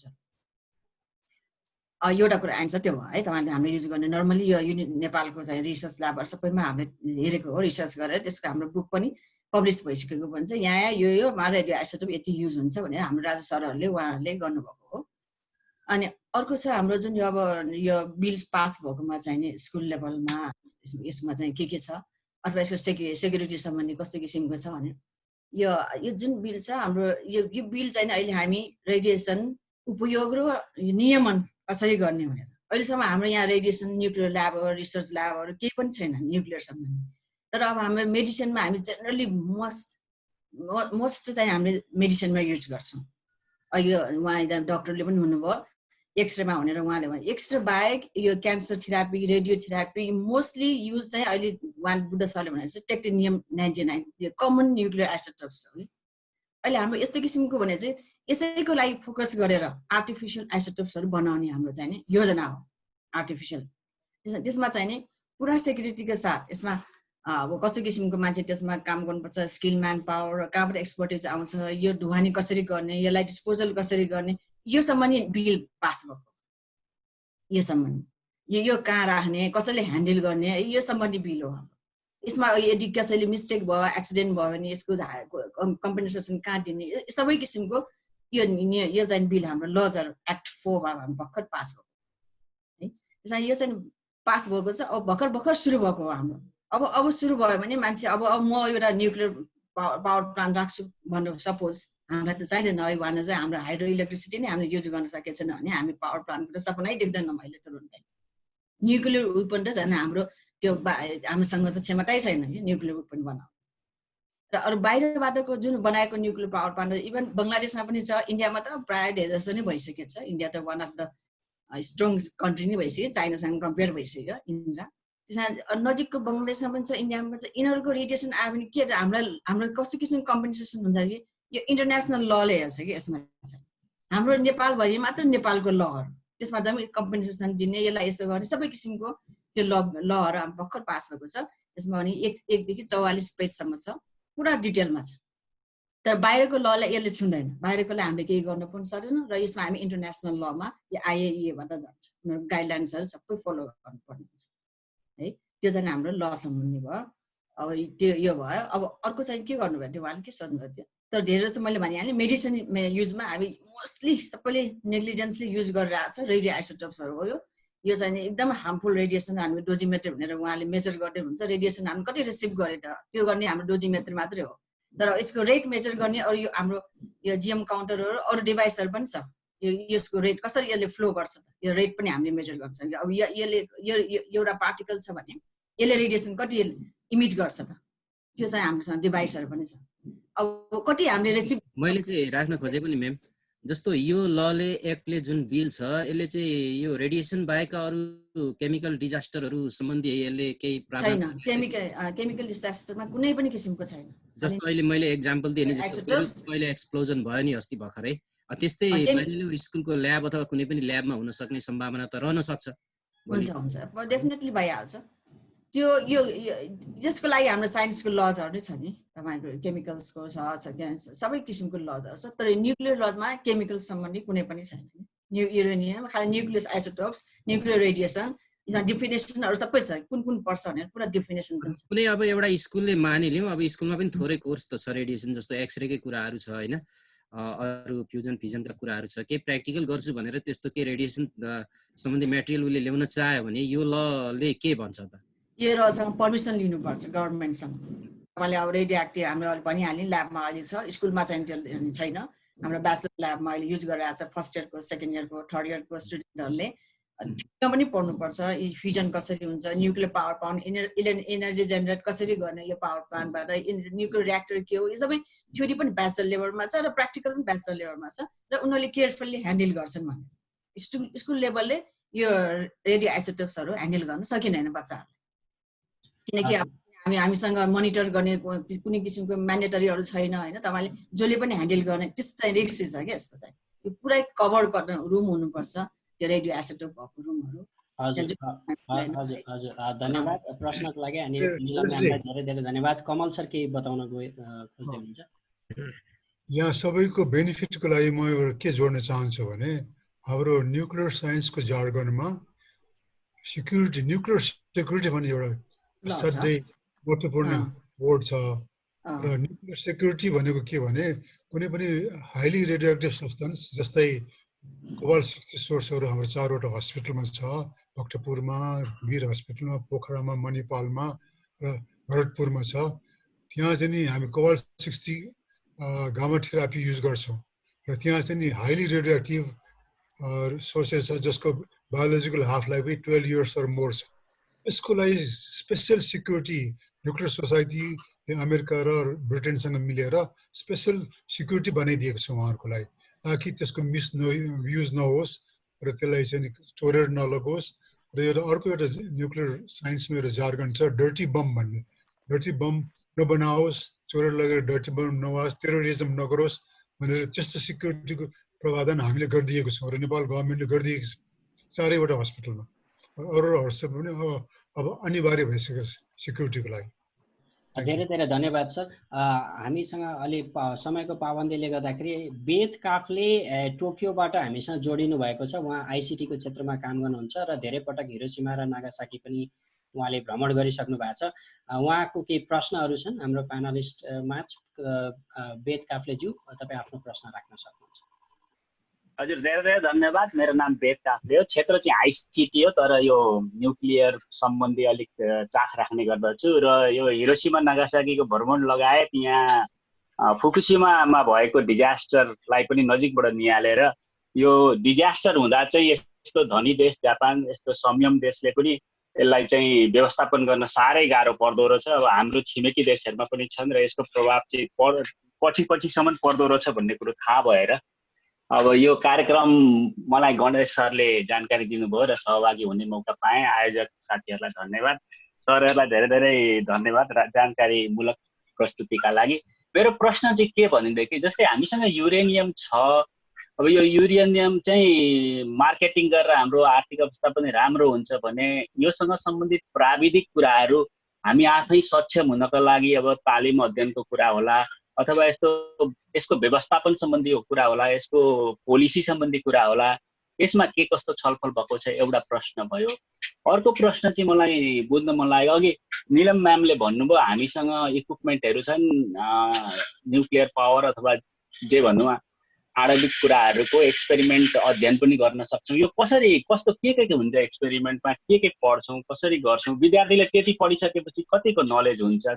थ्योरिटिकल चाहिँ मलाई थाहा छ, मलाई सिलेबस थाहा छ, तर प्र्याक्टिकल थाहा नभएको हुनाले छु। हजुर हस्, धन्यवाद।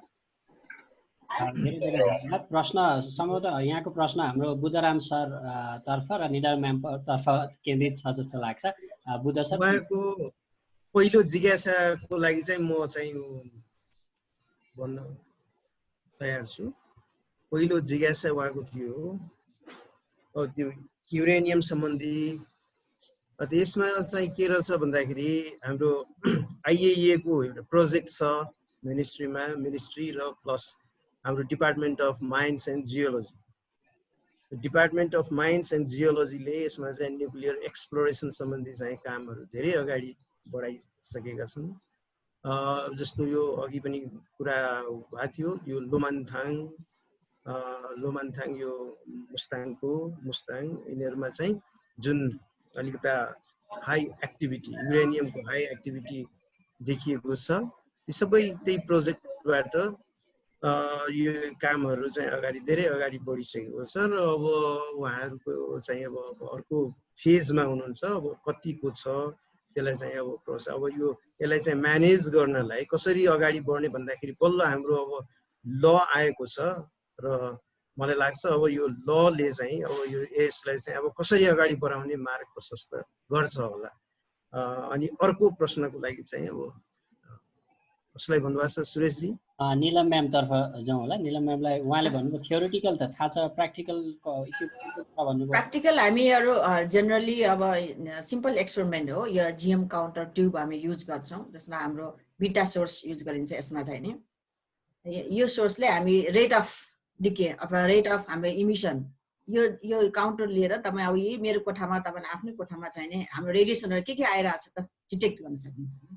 डिटेक्ट गरेर हामी इन्फर्मेसन ग्यादर गरेर अनि हामी यसको हाफ लाइफ, फुल लाइफ, यसको इन्टेन्सिटी कतिको हो, कुन रेडिएसन हो, यो हामीले डिटेक्ट गर्न सक्ने एउटा डिभाइस हो।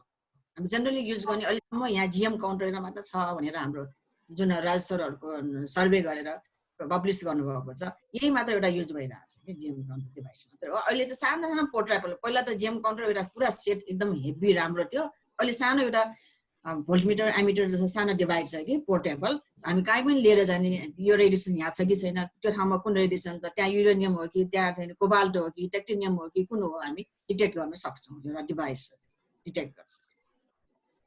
म अलिकति एड गरौँ? हजुर म्यामले भनिसक्नु भएको छ र त्यसमा चाहिँ अझ अब हामी कहाँ सर्वे मिटरहरू हुन्छ, जस्तो नेसनल पनि उपलब्ध छ। त्यो सर्वे मिटरबाट हामीले इन्स्ट्यान्टली अब कुन लेभलको रेडिएसन छ, कति लेभल छ भन्ने कुरो, यो नेचुरल रेडिएसनलाई हामीले म्याप आउट गर्न सक्छौँ। त्यस्तै अब हामीसँग अर्को अब खानी विभागमा छ सेन्टिलेसन काउन्टर हुन्छ, जुन चाहिँ यो पोर्टेबल पनि हुन्छ। त्यसले चाहिँ अब यो डिस्क्रिमिनेट गरेर जस्तो टोटल काउन्ट, अब युरेनियम त्यहाँ डिफ्रेन्ट च्यानलहरू हुन्छ, युरेनियम, थोरियम, पोट्यासियम, यो चाहिँ आइसोटोप्सहरू, त्यसलाई चाहिँ मेजर गर्न सकिन्छ। र त्यही आधारबाट जस्तो त्यही सर्वे मिटरहरू लिएर अब एक्सपेक्टेड ठाउँहरूमा चाहिँ सर्वे गर्दाखेरि अब जहाँ चाहिँ भनौँ अब यो ब्याकग्राउन्डभन्दा चाहिँ बढी देखायो, पक्कै पनि यहाँ केही डिपोजिसन छ, केही डिपोजिटेड यसको छ भन्ने कुरो देखाउँछ र त्यसरी नै अगाडि बढ्यो। हजुर, धेरै धेरै धन्यवाद सर। देवेन्द्र राज उपाध्यायज्यू हुनुहुन्छ, उहाँका केही प्रश्नहरू डाक्टर उमेश खनाल र डाक्टर बुद्धराम शाहप्रति लक्षित छन्। देवेन्द्रजी प्लिज तपाईँको प्रश्न राख्न सक्नुहुन्छ। Thank you Suresh sir. सबै सर म्यामहरूलाई नमस्कार। म देवेन्द्र राज उपाध्याय, म अहिले चाहिँ मलेसियन न्युक्लियर एजेन्सीमा एउटा नन डिस्ट्रक्टिभ टेस्टिङ सम्बन्धी ट्रेनिङमा आइएको फेलोसिपमा यहाँ आएको छु र गरिरहेको छु। म उसरी अमृत साइन्स क्याम्पसमा लेक्चररको रूपमा काम गरिरहेको छु र सरहरूको धेरै कुराहरू, सर म्यामहरूको धेरै कुराहरू सुनेर धेरै जानकारी पनि पाइयो। हाम्रो नेपालमा पनि कसरी प्रोग्रेस भएको रहेछ। मैले इन्टरनेटमा थुप्रै हेरेर अलिकति खोज्न खोजेको थिएँ, तर पनि अहिले यो हाम्रो प्लेटफर्ममा यसरी जुराइदिनु भएकोमा नासो र अन्य संस्थाहरूप्रति आभारी छु। र सरहरूले धेरै भन्नु मसँग छुट्टै क्वेसनहरू थुप्रै थिए। जस्तै अहिले सरले भन्नुभएको थियो सुरुमै हाम्रो सिनियर एकदम senior professor Umesh Prasad Khanal sir भन्दा पनि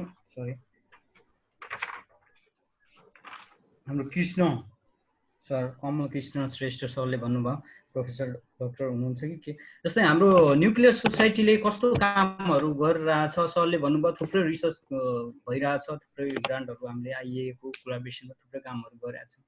तर अहिलेसम्म हामीले अब भर्खरै 2022मा चाहिँ हामीले ल चाहिँ अब प्रमाणीकरण भयो, अब चाहिँ बाटो खुल्यो र अहिलेसम्म धेरै प्रोग्रेस नहुनुको कारण के रहेछ, मैले हेरेको जुलाई 8, 2008मा चाहिँ हाम्रो आइएको मेम्बर भइसकेको रहेछ कन्ट्री चाहिँ। मलेसियामा हेर्दाखेरि मलेसियनहरूले चाहिँ 1969मा चाहिँ यिनीहरूले मेम्बरसिप लिएको र अहिले थुप्रो यिनीहरूले पनि त्यो एटम बम यस्तो त्यतातिर भन्दा पनि न्युक्लियर इनर्जीको भन्दा पनि ट्रेनिङ र रिसर्चको लागि चाहिँ यिनीहरूले न्युक्लियर इनर्जीको युज गरिरहेछन्। जस्तै त्यस सँगसँगै इन्डस्ट्रीहरूमा पनि गामा रे, एक्सरेहरू जस्तै पार्टिकुलेटेड रेडिएसन र इलेक्ट्रोम्याग्नेटिक रेडिएसन गामा रे एक्सरेको धेरै युज गरेको देखियो। सँगसँगै हस्पिटल त अभियसली हुने नै भयो। प्रश्नलाई अलिकति छोटो बनाउनु होला। त्यसमा कस्तो किसिमको रिसर्च भयो, हाम्रो सोसाइटीले के काम गरिरहेछ अझै अहिले प्रेजेन्टली, हामी पनि त्यसमा इन्ट्रेस्टिङ भएको कारणले मैले त्यो क्वेसन सरलाई।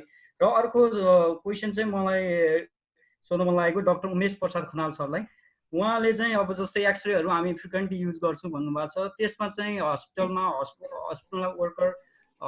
वर्करहरूलाई जस्तै त्यहाँ नर्सेस अथवा डक्टरहरूले कस्तो किसिमको जस्तै पकेट डोजिमिटरहरू युज गरिरहेछ छैन, अनि त्यसको अब सर्भोमिटर त्यसमा एभाइलेबल छ कि छैन हस्पिटलहरूमा, अनि र तिनीहरूको इन्स्ट्रुमेन्टको क्यालिब्रेसन प्रोसेसहरू के छ त्यो बुझ्न खोजेको। र अनि फाइनली अब डाक्टर बुद्धराम शाह सरलाई अब हामीले चाहिँ नास्टबाट के एक्सपेक्ट गर्न सक्छौँ, जस्तै युनिभर्सिटी जस्तै हाम्रो प्रोफेसर प्रधान म्याम पनि धेरै रिसर्चमा अगाडि बढ्नु भएको छ र हामीहरूले गर्न खोज्छौँ। हामीसँग अहिले युनिभर्सिटीमा जम्मा जिएम काउन्टर मात्र छ र नासले हामीलाई कसरी प्लेटफर्म प्रोभाइड गर्छ, युनिभर्सिटी र नाससँग कोलाबोरेसन गरेर हामी कति किसिमको रिसर्च गर्न सक्छौँ, के सामानहरू उपलब्ध गराउन सक्छ भनेर मैले क्वेसन गर्न सक्छु। धन्यवाद सर। धेरै धेरै धन्यवाद। अब सर भन्दै बुद्ध सर प्लिज, बुद्ध सरबाट। हजुर धन्यवाद। के उहाँको नाम के भन्नुभयो? देवेन्द्र राज उपाध्याय। देवेन्द्र राज उपाध्यायजी, ल बधाई छ। यहाँ एनडिटी उसमा जानुभएको छ होइन? न्युक्लियर मलेसियाकै ल्याबमा हो? हजुर सर, म चाहिँ एनडिटी नन डिस्ट्रक्टिभ टेस्टिङ लेभल 2 भन्नाले हामीले चाहिँ रेडियोग्राफी टेस्टिङ मन्त्रालय एउटा प्रोजेक्टै छ नि एनडिटी को, त्यसैबाट जानुभयो होला हैन? हामी म चाहिँ त्यही एसएसडिएल भन्ने, अब तपाईले भिजिट गर्नु भएको छ कि छैन? एसएसडिएल सेकेन्डरी स्ट्यान्डर्ड डोजिमेट्री ल्याबोरेटरी, म पनि त्यहाँ 2 हप्ता बसेर हैन साइन्टिफिक भिजिटमै गएको थिएँ। म पनि त्यहाँ बसेर आइसकेको हुँ। र अब तपाईको प्रश्न जुन अब सोझै थियो यो क्यालिब्रेसन र यिनीहरूको लागि हैन, अनि नास्टसँग चाहिँ के, अब मैले अघि पनि आफ्नो उसमा चाहिँ भनिसकेको थिएँ, नास्टमा बल्ल अहिले अब यो डोजिमेट्री ल्याबोरेटरी अब फुल फ्लेजमा भनौँ यो चाहिँ इस्टाब्लिस भयो। यसबाट चाहिँ अब यो पर्सनल अहिले चाहिँ एक्सटर्नल डोजिमेट्री मात्रै, त्यो पनि अब इन्टर्नल बायोलोजिकल डोजिमेट्री यिनीहरूमा त जान अहिले अझ हामी कति छ अहिले एक्सटर्नल डोजिमेट्री मात्र। जस्तो अब रेडिएसन वर्करहरूले म एकैछिन है त त्यो डिभाइस उनी देखाएको। इन द मिन टाइम कमल सरले के प्रकाश पार्न सक्नुहुन्छ, किन कमल सरलाई पनि प्रश्न थियो। फर्किसके आइसन् यहाँ। ओके, यो सबैले अब को सबैभन्दा उल्लेखनीय काम चाहिँ नि न्युक्लियर पोलिसी ड्राफ्ट गरिदिनु। नेपालको गभर्मेन्टको ध्यान आकर्षण गरेर हामीहरू 100 जना जति हामीहरू न्युक्लियर साइन्समा आफू खुसी अनुभव भएका, आफू खुसी क्वालिफिकेसन भएर विभिन्न देशकाबाट क्वालिफिकेसन लिएर फर्केकाहरू चाहिँ लाई सदुपयोग गर्नुहोस् भनेर गभर्मेन्टले पोलिसी छैन भने चाहिँ हामीले पोलिसीको ड्राफ्ट गरिदिए र त्यही पोलिसीलाई इम्प्लिमेन्ट गर्नलाई गभर्मेन्टलाई हामीले आइए को मेम्बरसिप लिनुहोस् भनेर आइए को मेम्बरसिप लिन लगाए र त्यही आइए को मेम्बरसिप लिएको बापत मिलियन्स अफ डलर्सको अहिले प्रोजेक्टहरू आइरहेछ, इक्विपमेन्टहरू आइरहेछ। हुँदा अहिले चाहिँ भर्खर चर्चामा आएको कोभिड-19मा आरटीपीसीआर न्युक्लियर टेक्निकबाट पनि हुँदो रहेछ भनेर आइएले भनेको नै त्यसमा 20 जना नेपालीहरूलाई ट्रेनिङ पठाएर अब उहाँहरूले न्युक्लियर टेक्नोलोजीको एस्पेक्ट अफ पिसिआरहरू लिएर आउँदै हुनुहुन्छ।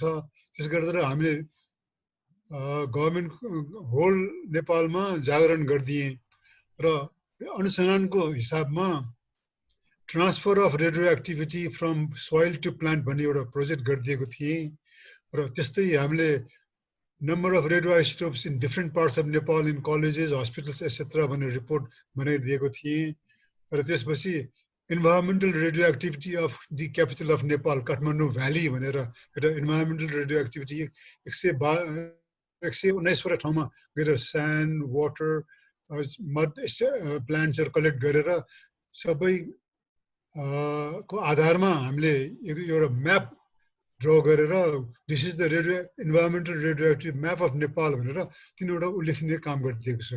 त्यस्तै अब यो सोसाइटी भए पनि अलिअलि काम गरिदिएको छौँ, तर हाम्रो सोसाइटीको सबैमा हाम्रो डक्टरहरू छन्, इन्जिनियरहरू छन्, फुड टेक्नोलोजिस्टहरू छन्, एग्रिकल्चरिस्टहरू छन्, युनिभर्सिटीको प्रोफेसर त तन्नै भइहाल्यो, हाम्रो माइनिङको जियोलोजिस्टहरू छन्, उहाँहरू लोमाङथाममा काम गर्ने मान्छेहरू पनि छन् र हामीहरू सबै मिलेर हामी विचार विमर्शन गरेर हामीले गभर्मेन्टलाई किसिम किसिमको एडभाइस दिन खोजिरहेको छौँ। Thank you.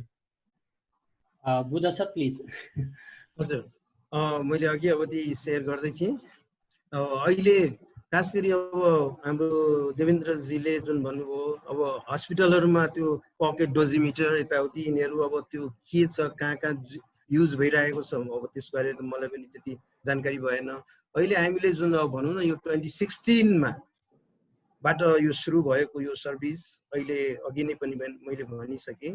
यो चाहिँ हाम्रो यो डोजिमिटर चिप भनौँ, यो चाहिँ प्रत्येक डोज के अरे रेडिएसन वर्करले आफ्नो 3-3 महिनाको लागि लगाउँछन् र एक्सपोज भएपछि त्यसपछि हाम्रो ल्याबमा आउँछ, यसको रिडर यहाँ नास्टमा छ र हामीले यसलाई प्रोसेस गरेर उहाँहरूलाई चाहिँ 3-3 महिनाको रिपोर्ट यसको चाहिँ हामीले इस्यु गर्ने गरेका छौँ। त यसरी चाहिँ अहिले अब पर्सनल रिस्क चाहिँ हामीले चाहिँ अब एसेस गरिरहेछौँ प्रत्येक हस्पिटलमा र अब यो चाहिँ अब पुरै अधिराज्यभरि अहिले हामी पुग्न सकेका छैनौँ र हामी क्रममै छौँ, बिस्तारै यसलाई बढाउँदैछौँ। र अर्को जुन भन्नुभयो क्यालिब्रेसन यो रेडिएसन सम्बन्धी यो इक्विपमेन्टहरूको क्यालिब्रेसन त अहिले नेपालमा छँदै छैन र यसमा यो क्यालिब्रेसनकै लागि एउटा प्रोजेक्ट बल्ल यही 2020बाट एप्रुभ भएको छ आइएएकै। म त्यसको काउन्टर पार्ट हो नेपालबाट, यहाँ नास्टबाट, र त्यो चाहिँ क्यालिब्रेसनकै लागि हो। त्यो चाहिँ एसएसडिएल एस्टाब्लिस गर्ने भनेर। एसएसडिएल भनेको तपाईँले त्यहाँ न्युक्लियर मलेसियामा त्यो एसएसडिएल ल्याब भिजिट पनि गर्नु होला, मेरो चाहिँ सुझाव। र केही अब त्यहाँबाट अब होइन सिकेर आएपछि हामीसँग यहाँ सेयर पनि गर्नु हुनु होला। भनेपछि त्यो एसएसडिएल भनेको सेकेन्डरी स्ट्यान्डर्ड डोजिमेट्री ल्याबोरेटरी। यो चाहिँ बेसिकली क्यालिब्रेसन गर्नकै लागि चाहिँ यो ल्याब हो र त्यो चाहिँ अब भविष्यमा हामी र इस्टाब्लिस, किनभने यो कोभिडले अहिले यो सबै एक्टिभिटिजहरू स्टप नै गरिदिएको छ र मलाई लाग्छ अब यसलाई चाहिँ हामी चाँडै यसलाई बढाउँछौँ, यति भन्न चाहन्छु। हजुर, धन्यवाद, धेरै धेरै धन्यवाद। हामीसँग त्रिभुवन विश्वविद्यालयमा अध्ययनरत राजु शर्मा कतिवटा हुनुहुन्छ। उहाँको प्रश्न सम्भवतः यो प्रश्न अन्तिम हुनेछ, किनभने हामी समयको पाबन्दीले गर्दाखेरि यो कार्यक्रमलाई हामी ऱ्यापअप गर्दैछौँ, तर के एउटा हामीलाई अनुभव भएको छ भने यो कार्यक्रमको निरन्तरता चाहिँ आवश्यकता छ। सो एउटै बसाइले चाहिँ नपुग्ने रहेछ, त्यसमा हामी सक्दो प्रयास गर्नेछौँ। यहाँहरूले साथ दिनुभयो भने पक्कै गर्नेछौँ। राजु शर्मा खतिवडाज्यूलाई म आफ्नो प्रश्न राख्नको लागि छोटकरीमा अनुरोध गर्दछु। उहाँको चाहिँ कसरी हामीले पिसफुल युजेस गर्न सक्छौँ भन्ने छ। प्लिज राजु, प्लिज सोधौँ तपाईँको प्रश्न।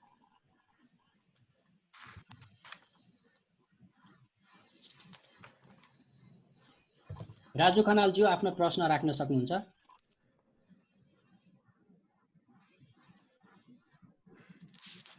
हिँडिसक्नुभयो जस्तो सम्भवतः उहाँको प्रब्लम छ जस्तो छ। सो उहाँले त्यही यो उहाँको प्रश्न म एक्चुअली समस्या भएको भए पढेर सुनाउँछु। सो कसरी नेपाल अब रिलेटिभली अब फ्युचरमा अब हाम्रो जुन प्रडक्सन छ न्युक्लियर इनर्जीबाटै नै हामीले चाहिँ पावर प्रडक्सन गर्नुपर्ने भन्ने कुरा त अब त्यो अहिले सबैजनाको हाम्रो यो इनपुटमा पनि त्यस्तो त देखिएन, त्यस्तो ठुलो आवश्यकता। तर पनि दुईटा जाइन्ट नेसनको बिचमा बस्दाखेरि यो हामीले न्युक्लियरको डिस्कसन गर्दै गर्दा अथवा यो इनर्जीको कुरा गर्दै गर्दाखेरि यो जुन डायलग छ यो चाहिँ फोर्सिनेबल फ्युचरको लागि एउटा पिसफुल युजेसको लागि हो या अरू नै इकोनोमिक बेनिफिट्स हो। अनि यो देशमा भएको युरेनियम चाहिँ कसरी एक्सप्लोर गरेर इकोनोमिक बेनिफिट्स लिन सकिन्छ अथवा के हो भन्ने कुरा चाहिँ उहाँको छ। सम्भवतः धेरै कुराहरू त आइसकेका थिए होइन, त्यही पनि सर म्याडमहरूबाट केही छ भने छोटकरीमा प्रकाश पारिदिनु हुन अनुरोध गर्दछु। अब यो सानो मात्र भन्छ है, अब टाइम पनि सकिसक्यो। यो डेफिनेटली हाम्रो एटम फर पिस भने जस्तै पिसफुल युजको लागि हो र जेनरली हामी मेडिसिनमा फोकस गरेर अब आर्टिफिसियल रेडियो आइसोटोप्सहरू यदि भविष्यमा हाम्रो न्युक्लियर रिएक्टरहरू बन्यो भने हामी अब त्यो सम्बन्धी बनाउनलाई हाम्रो एनहरू त बनिसकेको छ। अब कुनै न कुनै दिन त हामी सधैँ यसरी बस्न सक्दैनौँ। न्युक्लियर पावर प्वाइन्ट पनि बन्ला, हाम्रो न्युक्लियर पावर प्लान्ट पनि होला, न्युक्लियर वेपन पनि बन्ला। तर त्यो नअगाडि अहिले चाहिँ नि सबभन्दा मेडिसिनको लागि हामीलाई चाहिने भएकोले, किनकि हरेक यो क्यान्सर डायग्नोस्टिक गर्न डिटेलमा स्टडी गर्नलाई चाहिँ नि यो रेडियो आइसोटोप्स चाहिँ नभई नहुने हो, एकदमै बेनिफिसियल हो मेडिसिनमा। त्यसैलाई फोकस गरेर मात्र हामीले युज गरिन्छ र यसको सेफ्टी रुल्सहरू धेरै नै छ। यसको सेफ्टी अनि हस्पिटलहरूमा अब सेफली युज गरेको छ कि छैन भनेर उहाँले डोजिमेट्री पठाउनु भएको छ अरे, त्यो पनि राम्रै कुरा हो है। तर प्रायः चाहिँ यो पसलमा एक्सरे राख्नु, पसलमा सिटी स्क्यान राख्नु, एमआरआई राख्नु, यो चाहिँ हामी फिजिसिस्टहरूले चाहिँ नि राख्नु हुँदैन है। यिनीहरूलाई यो सेफ छैन, किन यो रेडिएसन हामीले आँखाले पनि देख्दैनौँ, सुँगेर पनि सुक्दैन, फेरि तुरुन्त इफेक्ट हुने चिज पनि होइन। पछि हुने क्यान्सर हुने, ल्युकेमिया, यो डिमेन्सिया, यस्तो किसिमको जुन लङ टर्म हाम्रो यो पेसेन्ट यो डिजिज हो क्या, यो अहिले हुने तुरुन्त हुने डिजिज पनि होइन। यो कुराहरू चाहिँ अब मोनिटरिङ हुनु पर्यो। त्यो मोनिटरिङलाई म्यान्डेटरी हुनुपर्छ यसमा है, किनकि हाम्रो देशमा चाहिँ मेन चिज भने मोनिटरिङ छैन। राख्न सजिलो छ, मेन्टेन्स गर्न र म्यानेज गर्न इट्स भेरी डिफिकल्ट क्या। यो सोसाइटीमा जे पनि हाम्रो देशमा गाह्रो भनेको यही हो क्या, ल्याउनु इस्टाब्लिस गर्न is very easy, but to maintain र मेन्टेनेन्स गर्न we can set example of COVID. हेर अब कोभिड कस्तो भयावह भइरहेको छ, हामीसँग प्रशस्त टाइम थियो क्या, तर म्यानेज गर्न सकेन। सामान पनि ल्याउन सकिन्छ तर म्यानेज गर्न सकेन कि। त्यसले गर्दाखेरि यहाँ सिस्टम अलिकति स्ट्रङ भयो भने हामीले बनाउन पनि सक्छौँ, हामी इकोनोमिकली हामी रिच पनि बन्न सक्छौँ, किनकि चाहिँ हामीसँग रिसर्च पनि भइरहेछ अब युरेनियम माइन्सहरू कहाँ छ भनेर। यो इकोनोमिक बेनिफिटको लागि नै हामीले गर्ने हो र प्लस सोसाइटीको बेनिफिटको लागि पर्सनली चाहिँ, र मेनली यहाँ हस्पिटल। म अलिकता अब अन्त्यमा अलिकता एड गर्न चाहे। हुन्छ सर प्लिज। जस्तो हजुर हाम्रो जुन यो ल अहिले जुन धेरै भएको पनि छैन, प्रमाणीकरण भएको यो ल चाहिँ हामी सबैले पढ्नै पर्ने हो। एकचोटि यसलाई अध्ययन गरौँ र यो लको प्रिएम्बलमै लेखिएको छ कि यो चाहिँ जति पनि एक्टिभिटिज छ, यहाँ एक्टिभिटिज भइरहेकोलाई नियमन गर्ने, जुन अघि हामीले कुरा गऱ्यौँ अहिलेसम्म नियमन यसलाई चाहिँ कसरी चलिरहेको छ, यो राम नामले होइन चलिरहेको अवस्था छ, त्यसलाई चाहिँ कसरी नियमन गर्ने त्यो बल्ल अहिले अब भनौँ न हामीले पाएको छौँ। अब त्यसमा मन्त्रालयले काम गर्दैछ, अब त्यो नियमनकारी निकाय स्थापना हुन्छ र यसले चाहिँ सबैलाई अब यो चाहिँ अब नियमन गर्ने कार्यहरू गर्नेछ। भन्दाखेरि त्यो प्रिएम्बलमै के लेखा छ भन्दाखेरि यो चाहिँ एकदमै only for peaceful uses, peaceful purposes. Nuclear activities, they are nuclear energy for peaceful purposes. र एउटा अघि उ पनि थियो जुन चाहिँ अब स्वास्थ्य क्षेत्रको लागि अझैसम्म भन्यो भने एउटा साइक्लोट्रोन राख्न सक्ने, साइक्लोट्रोन त्यसमा हामी अहिले काम पनि गरि नै रहेका छौँ। साइक्लोट्रोन राखेर रेडियो आइसोटोप्सहरू प्रोड्युस गर्ने, यहाँ चाहिँ हस्पिटलहरूमा चाहिने आवश्यक रेडियो आइसोटोप्सहरू जस्तो टेक्निसियन 99 भयो, एफजिजीहरू प्रोड्युस गर्नलाई चाहिँ साइक्लोट्रोन राख्नसम्म चाहिँ यो ऐनले मार्ग प्रशस्त गरेको छ। तर हामी चाहिँ न्युक्लियर एनर्जी, न्युक्लियर पावरमा जान्छौँ भन्ने कुरो त अहिलेसम्म लले बोलेको छैन, त्यसमा चाहिँ हामी क्लियर हुनुपर्छ। त्यसैले एनर्जी प्रोड्युस गर्नेतिर अहिले नेपालको हुनै छैन। मात्र के भन्दाखेरि जुन हामीले अघि पनि डिस्कस गऱ्यौँ, जस्तो हामी एउटा केक जस्तै छौँ नि, दुईटा ह्युज कन्ट्रिजको बिचमा, र दुईटै कन्ट्रिज इन्डिया चाइना दुईटै चाहिँ अब फुल न्युक्लियर पावर रिच कन्ट्रीहरू। अब यसमा चाहिँ कदम कदाचित कहिले अब कुनै दुर्घटना भयो भने, जस्तो फुकुशिमाको अघि चर्चा भयो, फुकुशिमा जस्तो, त्यति बेला यहाँ जुन असरहरू आउन सक्छ त्यसलाई चाहिँ कसरी मिटिगेट गर्ने, कसरी गर्ने, र कुनै भनौँ न अब त्यसलाई चाहिँ कम्पेन्सेसनकै कुराहरू आउन सक्छ इन्टरनेसनल उसबाट। त्यसलाई नियमन गर्नलाई पनि यो ल नहुने थियो, र यो नियमन गर्नको लागि चाहिँ अब यो ल चाहिँ आएकोले सायद अब हामी चाहिँ एउटा साइन्टिफिक वेबाट अगाडि बढ्छौँ जस्तो मलाई विश्वास लागेको छ। हस्, धन्यवाद। हजुर, धेरै धेरै धन्यवाद सम्पूर्ण प्यानलिस्टहरूलाई।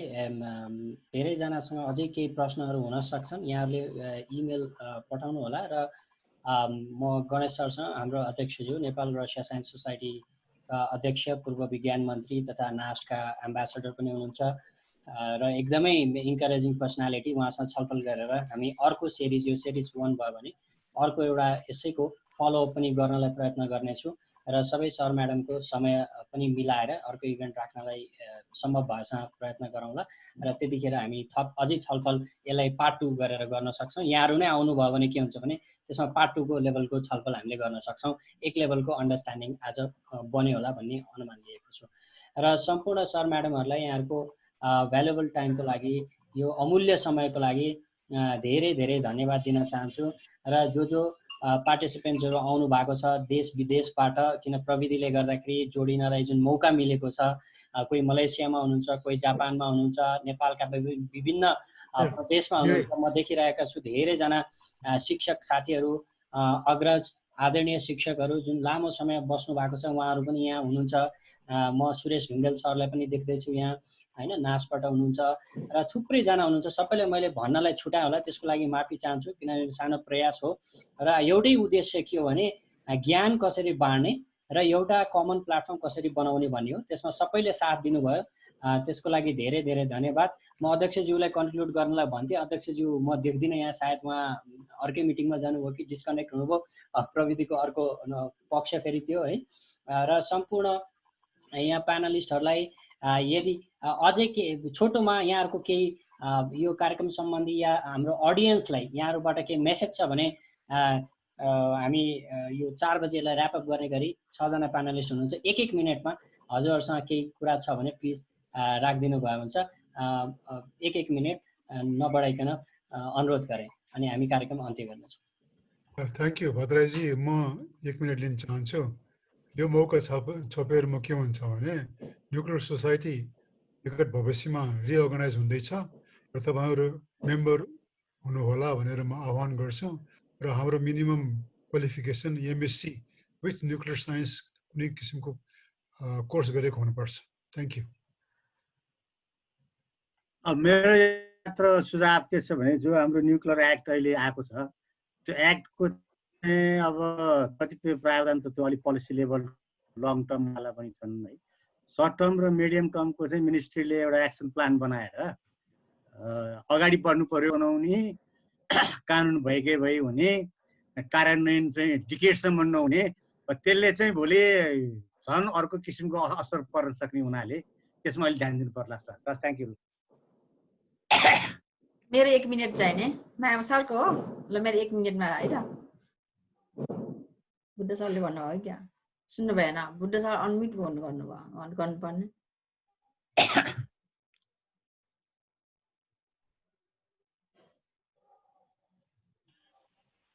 बुद्ध सर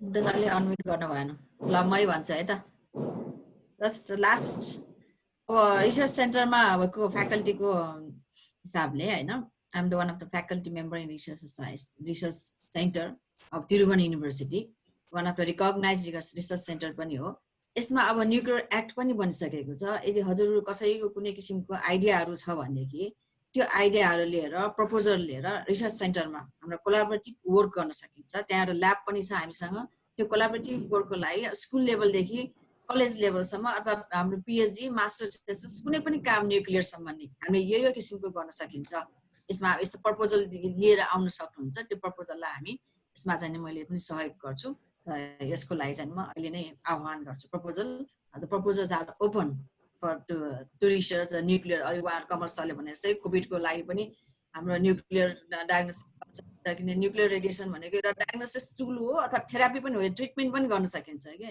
यो कोभिडकै लागि हामी ट्रिटमेन्टको लागि चाहिँ के गरौँ यो प्रपोजल छ भने सो यु आर वेलकम र कुनै आर्टिकलहरू छ भने हाम्रो रिसर्च सेन्टरले आस्था भन्ने जर्नल छ त्यो जर्नलमा तपाईँहरूले कुनै किसिमको यो सम्बन्धी पेपरहरू छ भने यो मेरो इमेल एड्रेसमा पठाइदिनुहोस् manuscript are also welcome so will be publishing very soon so we are collecting the manuscript till this September mid of the September है त्यसमा दुईटा तपाईँहरूलाई चाहिँ अप्सन दिए एउटा म्यानुस्क्रिप्ट छ भने पनि एउटा प्रपोजल छ thank you Buddha sir please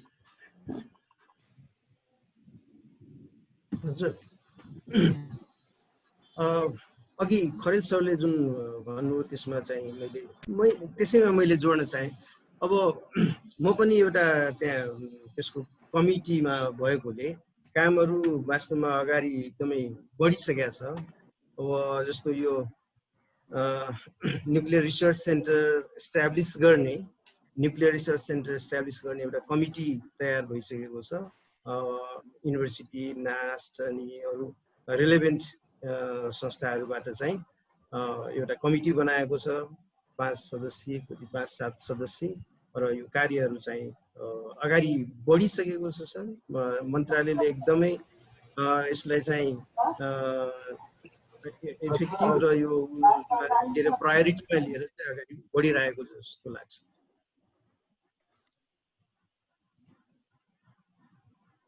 हजुर धन्यवाद उमेश सर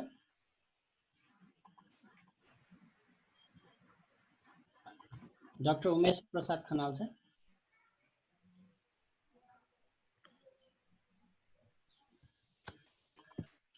मैले स्थानका देवेन्द्र कुमार कर्ण सरको माइक अन भएको देखेको थिएँ सायद उहाँ केही भन्न चाहनुहुन्छ देवेन्द्र सर केही छ कि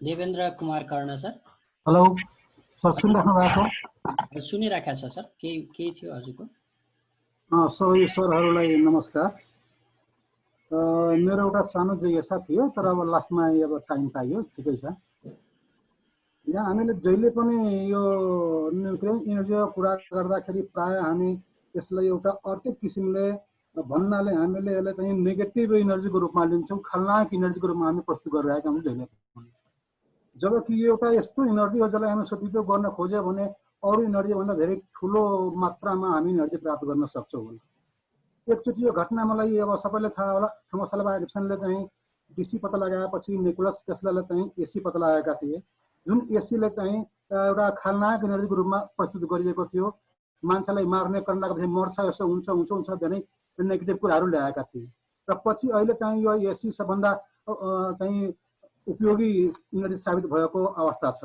त्यसकारण चाहिँ यसलाई अब हामीले छलफल गर्दाखेरि जेनरली यसलाई पोजिटिभ कुराहरू ल्याएर छलफल गर्दा के हुन्छ र जहिले पनि हामी हिरोसिमा बम खसालेको अथवा त्यही देशभर भएका नेगेटिभ असरहरूलाई मात्रै हामी प्रस्तुत गर्ने गर्छौँ र खलनायक इनर्जीमा प्रस्तुत गर्छौँ त्यसकारणले अब चाहिँ यसलाई चाहिँ पोजिटिभ कुराहरू के गर्न सकिन्छ के ल्याउन सकिन्छ नयाँ कुराहरू अब अहिले हामी भनौँ विभिन्न किसिमका अब सेटेलाइटको जमाना आइसकेको सेटेलाइटलाई प्रक्षेपण गर्नको लागि मलाई लाग्छ यो इनर्जी धेरै उपयोगी हुन सक्छ भने भविष्य जुन गइरहेछ साइन्सको उतातिर लाने हो कि त्यस्तै भर्खरै हामी मुस्ताङको कुरा गर्यो। अब मुस्ताङमा जुन हाम्रो यो युरेनियम छ त्यसलाई वरदान मान्ने कि अभिशाप मान्ने के मान्ने हामी अब?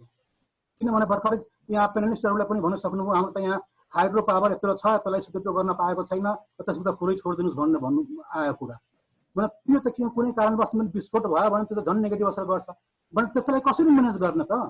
हामीले दिएको जुन वरदान छ, प्राकृतिक वरदान छ, त्यसलाई हामी सदुपयोग गरेर त्यसलाई एनर्जी बनाउन सकिन्छ नि, नायक एनर्जी बनाउन सक्छौँ। भने यसको बारेमा किन छलफल हुँदैन? हजुर, धेरै धेरै धन्यवाद सर यहाँको प्रश्नको लागि। यो पक्कै पनि हाम्रो पार्ट 2 मा हामी यो विषयमा केन्द्रित भएर गर्नेछौँ। सायद सर अगाडि आउन पाउनु भएन होला। मेरो पहिलो प्रश्न नै पोलमा मैले के गरेको थिएँ भने हामीले न्युक्लियर साइन्सलाई थ्रेटको रूपमा लिइरहेछौँ या यसलाई विज्ञानको रूपमा लिइरहेछौँ अथवा एज युजुअल लिइरहेछौँ भनेर पोल गरेको थिएँ। 28 जनाले भोट गर्नुभएको थियो।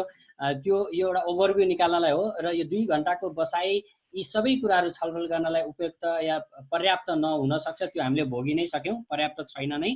र हामी निर्धारित समयबाट आधी घण्टा ढिला भइसकेका छौँ, किन यसो विषयमा हामी उत्थान गर्दैछौँ जुन विषयमा केही पनि कुरा भएको छैन भन्दा पनि सबै भएका छन्, तर स्क्याटर्ड अर्गनाइज रूपमा पोलिसी 2007 मा आएको छ। व्यवस्थित गर्नको लागि अन्तर्राष्ट्रिय समुदायसँग जोडिएको पनि भर्खरै मात्र छ। पिसफुल युजेस भन्दा अन्त जाला कि भनेर बिल पास भएको पनि भर्खरै छ, यही वर्ष हो सनको हिसाबले 2020 मा। त्यो हिसाबले आगामी दिनमा हामी यो छलफललाई कन्टिन्यू गर्दाखेरि पार्ट 2 मा पक्कै पनि त्यो हामी राख्नेछौँ। हामी स्थानसँग त्यसमा छलफल गरेर अगाडि बढ्नेछौँ। र प्यानलिस्टहरूमध्ये केही भनाइ बाँकी छ, हजुरलाई के राख्न मन छ छोटकरीमा भने राखिदिनु होला, नभए आजको कार्यक्रम 4 बजिसकेको हुनाले हामी चाहिँ यसलाई अन्त्य गर्नुपर्ने चाहिँ हुनाले म सबैलाई अनुरोध गर्न चाहन्छु। र सम्पूर्णले कृपया आफ्नो फिडब्याक, मैले एउटा लिङ्क सेयर गर्छु च्याट बक्समा, त्यहाँ फिडब्याक दिएर सहयोग गरिदिनु होला। त्यसले हामीलाई आगामी कार्यक्रमलाई इम्प्रुभ गर्नलाई सजिलो हुनेछ। ल, थ्याङ्क यू भेरी मच है। So I am leaving now. Okay, thank you. Thank you Nila. Kamal Krishna सरहरू सबै सरहरूलाई मेरो नमस्कार छ है। मेरो पनि नमस्कार है। नमस्कार छ। Thank you very much. नमस्कार सबै सम्पूर्ण सरमेनहरूलाई। Thank you.